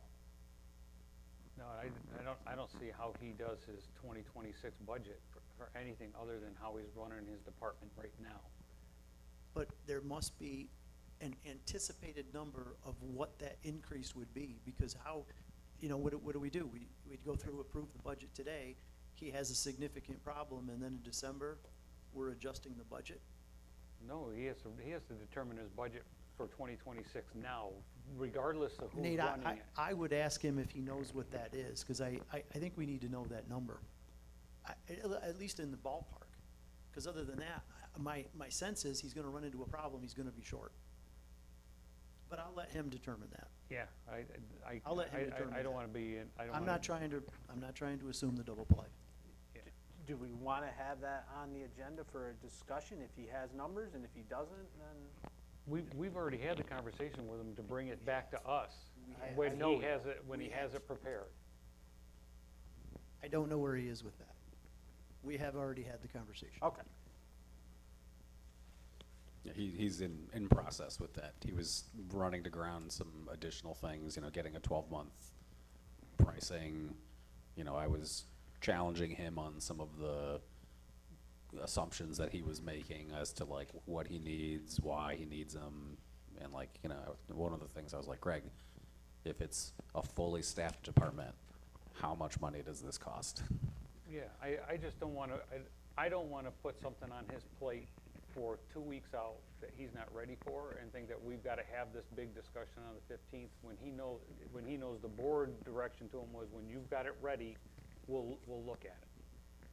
He's got a lot of stuff coming up here with these I other agree, stuff. but I will just hope, and I'll reach out Yeah. to him as well, that he includes that in his budget discussion. Yep. And if he does, we can look at it.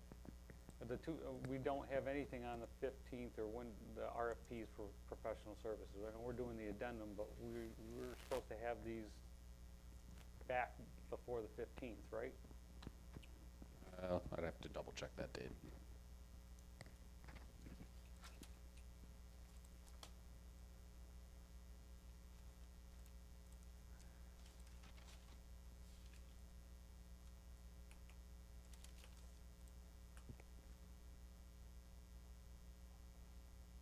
Due date's October 20th. So you would be in position on the 29th to, award. Okay, thank you for checking that. All right, so hold off on that. Yep. Um, Adam, when you put that other one out for the code professional services, will you make sure that that's also due on the 20th? Sure. Okay. Where did the policy manual land?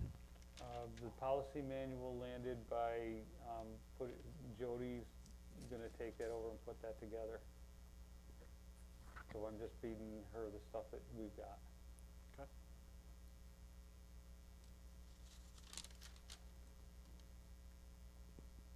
We got second floor LED lighting replacement was on the, Next meeting, right? so I'm sure Greg must have something prepared for that, so.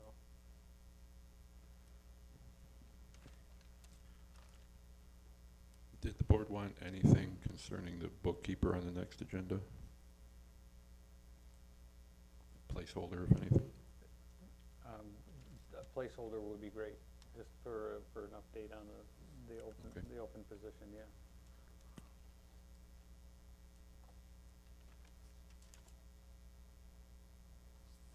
What about the, Mr. Boland's rezone application?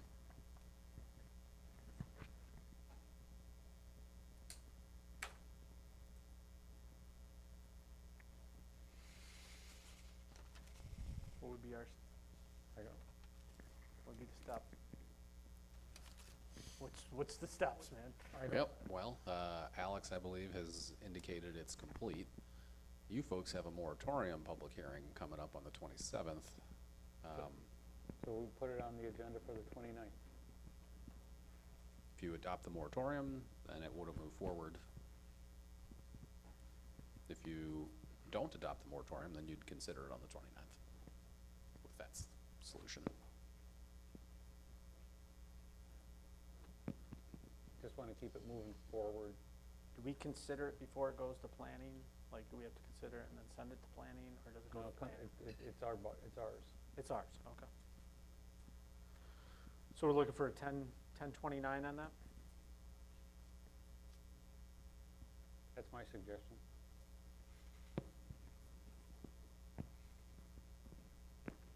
Okay.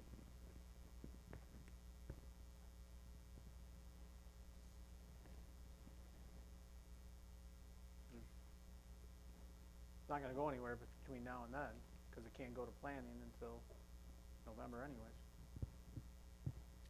To make their normal, Even if you went to the agenda. 15th, it wouldn't even go, it would go nowhere. right.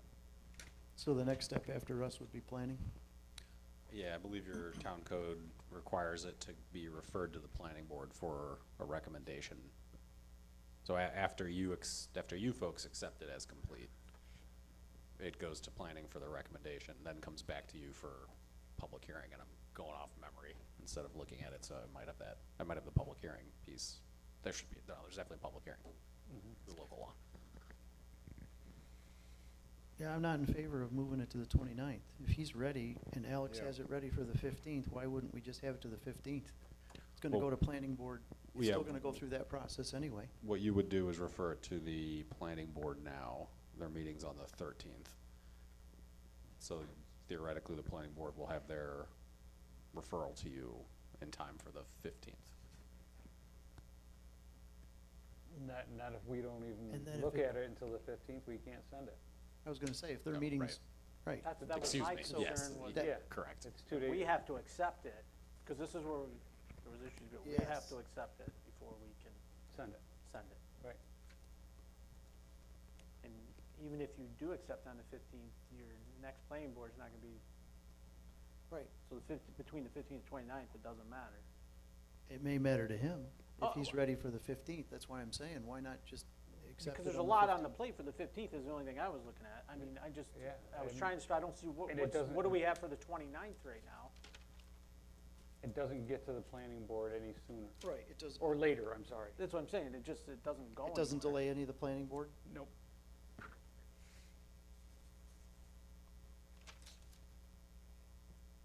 I was just trying to keep the schedule here, because we had him down for the 15th prior to that, so it's not like this is a new topic. Oh, we did have them on the 15th? We had him on the 15th from, our meeting. He requested the 15th, go back here. Yeah, last meeting on 9/17, he requested the 15th. He requested the 15th, but it wasn't complete because he hadn't paid, so that's what we were waiting for. And we got the letter this week that everything was complete.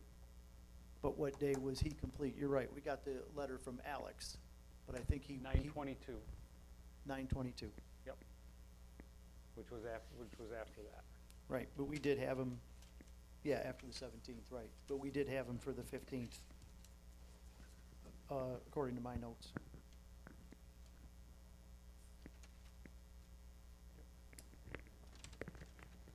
So what do we have for the 15th, Kev, already? Well, we're gonna have We've to have got- retiree healthcare insurance, and I don't know how Yep. long that's gonna take. And Last then- time it took quite a bit.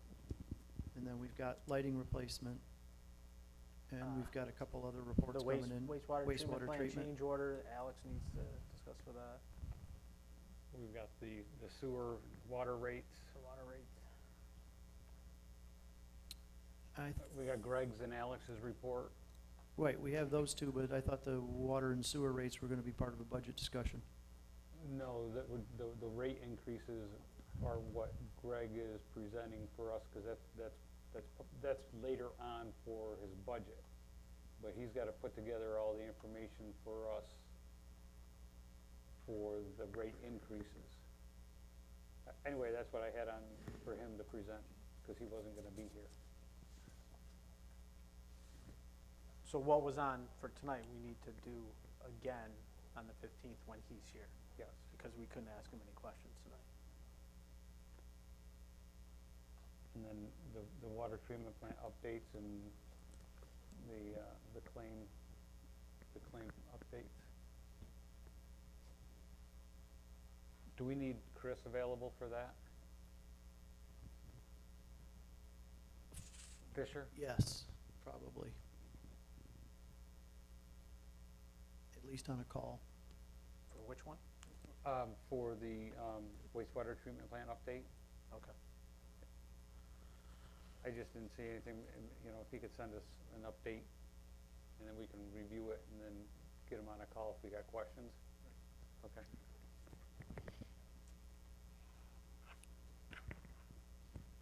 Are we looking at 2 abstracts at the next meeting? Yes. Okay, do you want me to let you guys know when you can view those vouchers? Like I said, the window will be small because that abstract is due 2 days early.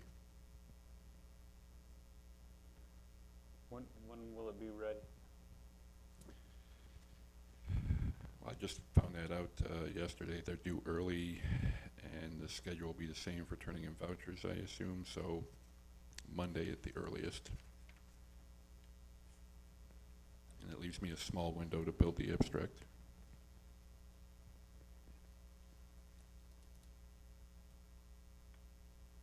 So you're talking about Monday in 3 business days, Monday? Correct. If they're ready then I'll just come down and do both, the 20 and 21 abstract. Okay. Should work. Okay. I'll do that. Okay. The 6th. Yeah. Yeah. Okay, yes, I can do that as well. Will you have them ready Monday, or will it be Tuesday? You wanna give yourself some, you said the earliest is Monday, but is that the end of the day Monday? That's up to Lori. when she signs off on them and gets them to me is when I will let you know. Okay. And I'll let her know that that's my preference. Because I'll need my own time to build the abstract for Wednesday.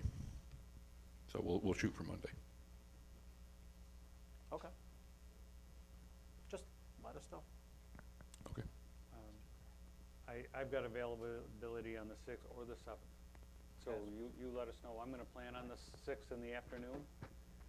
If it's not gonna happen, I'll come down Tuesday in the morning, Okay. okay? That's fine. Okay. I don't want to interrupt, but I have a voucher-ish concern, because we, as a highway, have no idea that they have to be in early. We usually give them in on Monday midday, so they never get the lorry till at least noon, or maybe sometime around that, so they won't be ready on Monday if that's the case. We didn't have no knowledge of how early. I thought it was Friday. Monday? We always give them in on Monday, Okay. so I don't know what's up with that, just not to throw your scheduling for you guys. Well, If we need to, I just need to know. Whatever's ready for Tuesday, Monday or Tuesday is what I'll sign. I'll go with Tuesday. We'll accommodate that, yeah. Okay. All right, do we have anything else for the agenda? We do need to determine the 15th or the 29th, and for bowling. So 29th is where I had suggested. We just need to have Adam put it on the agenda.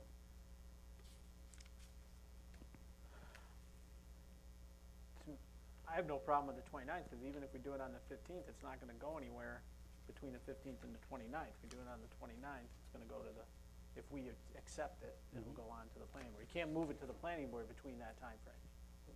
So to me, it doesn't make any. Do you see that as a long discussion?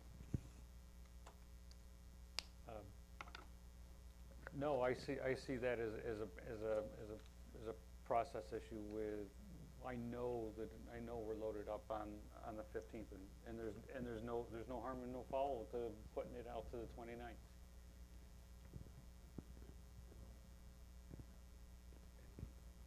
I'm still opting for the 15th. We had it there, I think that's his expectation. I say let's go for the 15th. If it's gonna be short, I don't know that it is or isn't. I mean, I don't know either, but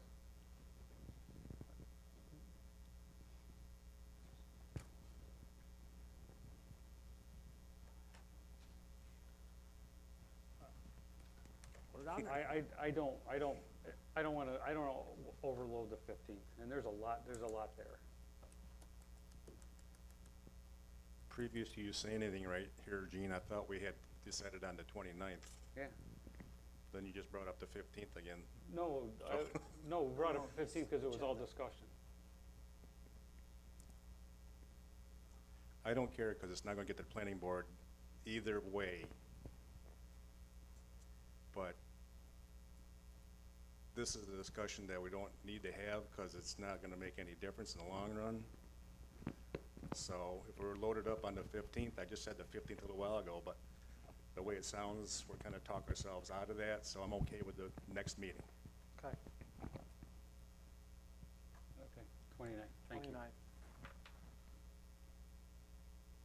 Anything else to add to the 15th? No, Good. You don't got anything else in your notes? No. All right. All right, so we're done with, A future one that we need to put on down the road, if we can, is updating our disaster action plan needs to be done. That's been done since 2014, we're way out.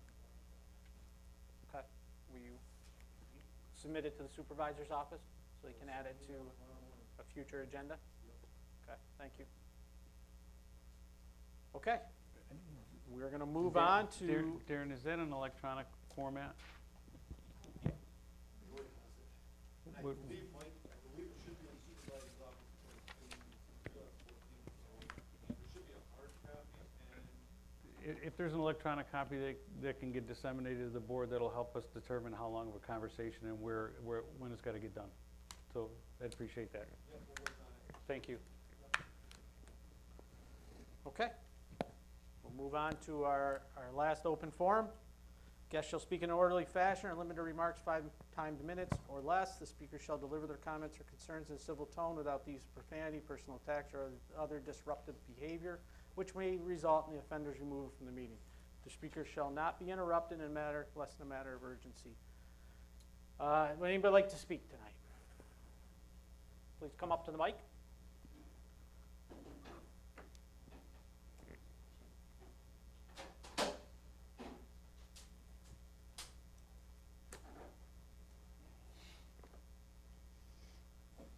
Evening, Councilman. My name is Brian Thorpe, past chief of the Shenango Bridge Fire Company. In 1989, October, on a Monday night, walked to the Shenango Bridge Fire Company and picked up an application. January of 1990, I became an active junior firefighter. That's 36 years ago, this January. I've been doing that for 36 years, getting up in the middle of the night, coming to alarms at this building all over the town.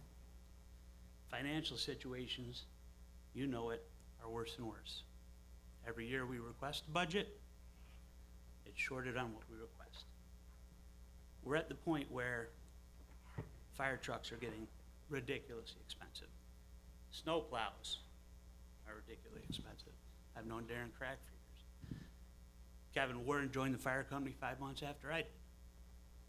Just to give you some perspective on what your volunteer fire company cost, over 36 years, if I was paid $50,000, which Mr. Warden will test is nowhere near the salary, that's $1.8 million I have saved you in this town, in my salary alone. We need to fund our volunteer fire company so we can properly, safely do these jobs. We're getting up, we're in the snow, in the rain. Right now, we're driving apparatus that is 20 years old, 30 years old. We're trying to replace them. The cost in the last 5 years on a new rescue truck went from $600,000 to $1.1 million for the same apparatus. I volunteered for 36 years in this town. We need to seriously consider where our money goes. We know we don't want to increase taxes. I live in the town, I pay the taxes, I understand. But when you think about the man hours, the training that your volunteers are doing, they need the equipment. Our NYSEG bills, just to pay our NYSEG bill, has doubled and tripled over the last 10 years, just like it has here for you guys. We know that. 36 years of volunteering. We have 40 members that do that. I've been to state classes, graduate of the National Fire Academy. We're not amateurs.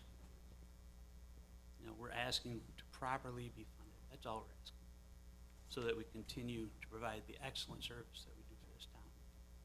Thank you. Thank you.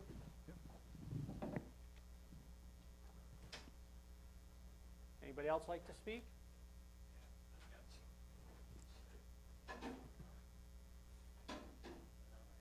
Second that for the firemen. You guys should take care of that immediately. In view of the increase in the water and sewer, I'm reflecting back to, I don't think any of you were on the board, I'm going back years now. But we got these new water meters, okay? And it was supposed to save the town, they were sold a bill of goods probably, but it was supposed to save the town hundreds of thousands of dollars. Now, I'm just wondering whether you guys have statistics on that? Up to this date, how much it saved us? And how does that play, or is it, baked into the pie, so to speak? I think you get my drift. I mean, it was a good idea. They can drive by now and read the meters, and it saves that way. I understand all that. But I got the charts home. I just didn't bring them with me because I didn't realize about the rate increase, which is understandable. But it was supposed to save hundreds of thousands of dollars over 15, 20, 25, 30 years. And I just wonder if you all know about that and how that's built into it or what, and how much we've saved so far to keep the rates down. That's all. All right, thank you.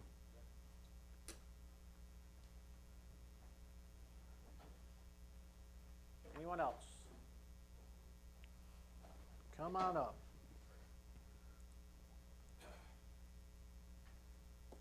Sean Wheeler, current First Assistant Chief of the Shangbridge Fire Company. Just to kind of echo on what past Chief Dorick had mentioned. I heard you guys talk about it earlier tonight or later on in the meeting here about including us in some budget discussions. I think the attorney had mentioned it in discussions with our attorney. The cost is, again, just to reiterate and beat the dead horse, cost has gone up. The amount that we're able to save town taxpayers over the course of not only 1 year, but tens of, decades, has been incredible. And I think public perception of the volunteer fire company is that, they look at our stations, they may not see vehicles there all the time. It's not in use, or they're maybe part of a different fire company. But the idea that there's going to be some sort of reduction in a budget for us going forward is a huge impact on homeowners and residences around here, business owners, the like. And the thought of a reduction on a public service, I think is a little harsh. Looking at the tentative budget going forward next year, it's a reduction to us at about 5%. The other two fire companies that provide fire protection to the town of Shenango each got just about a 3% increase on their own. We all do the same job, right? It's the same job, whether it's paid or volunteer.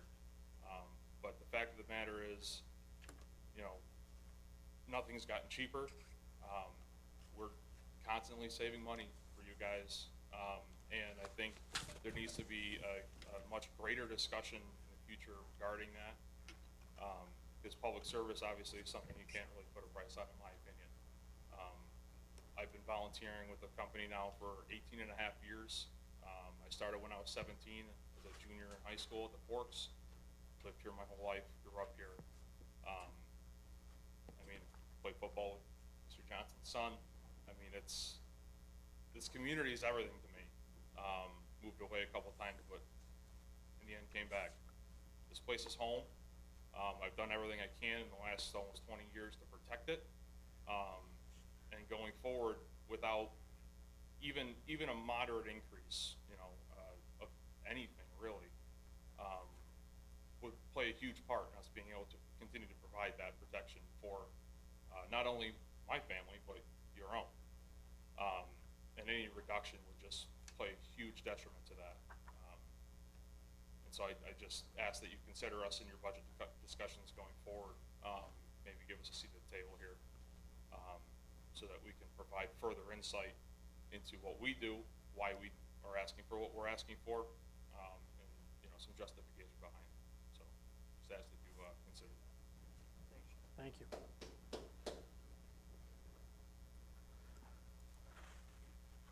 Anybody else?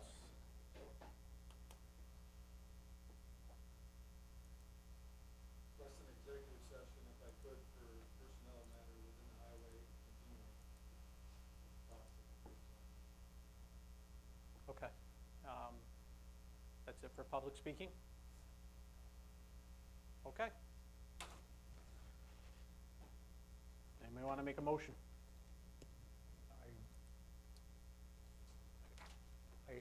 I think it's important that Mike's here for that discussion. And I don't want to exclude Mike from that discussion. I asked But that the supervisor be excluded from that.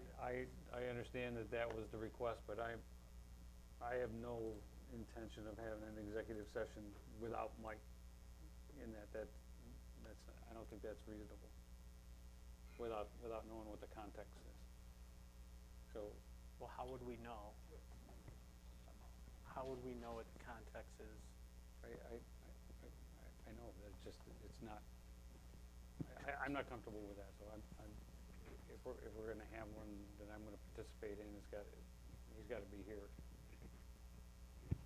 Can we have one to know what the context is and then make it You could always shut it come down. back out? I mean, we don't, You could shut it down. I don't know.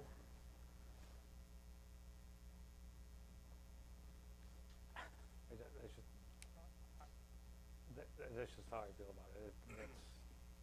But how would you ever do it? I mean, the only other way is for Mike just to say that he would voluntarily stay out of it. So, I mean, every town board member has a right to attend executive sessions. You folks can't vote to exclude any town board member from an executive session. Oh, okay. Yeah, but I don't think we're doing that. I think Gene's concern is that Mike's not here to even have the option of saying, I won't attend the executive session. That's the exclusion that I'm talking about. Okay, Right, so that's just the exclusion by his absence. Yes. okay.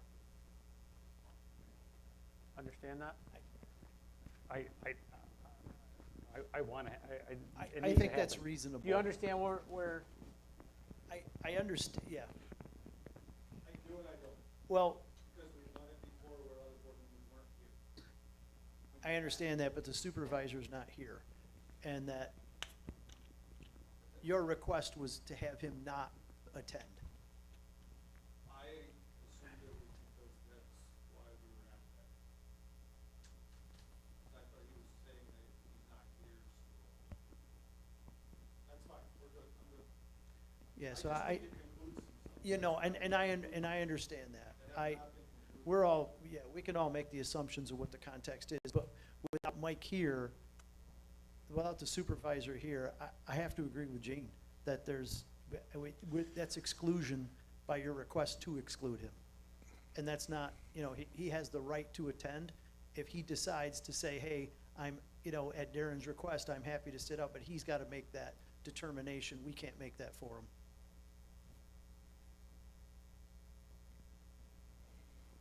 So I'm and that's, not, yeah. Nate clearly stated, it. He has the right to He has the attend, right to attend.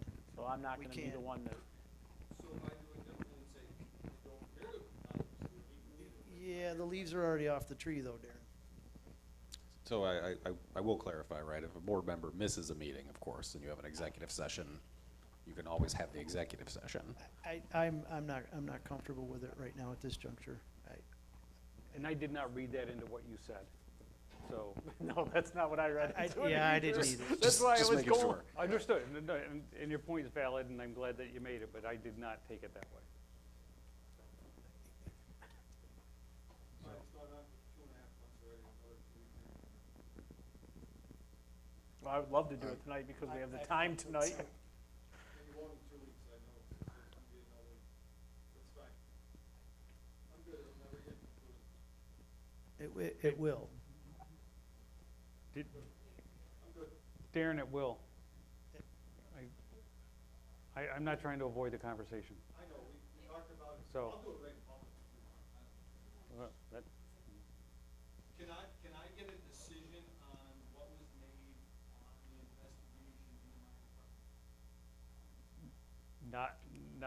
not here, we're in a different part of the meeting for that. Because it was made, right? Yeah, and I've got some follow-up with Darren that I think I need to be doing, based on what I recall. My apologies, I was leaving for vacation like the next day. Okay, because I was under the assumption that that happened. Right. Okay. Okay, You- All right. okay. Yep. So there is no motion for executive session. No, I would hold off. Yeah, I don't believe we Okay. need it. Nothing else tonight? Nothing from me. A motion to adjourn? Second. Oh. Oh, You- oh, oh, No, oh. I thought you said you had a motion, you want one. Yeah, I said, do you want, he said, do we have a motion? I said, do we have a motion to it? Motion to adjourn. Second. Because Mike always does that. I know, that's why I threw you off on it. Yeah. I'm in favor, aye. Aye.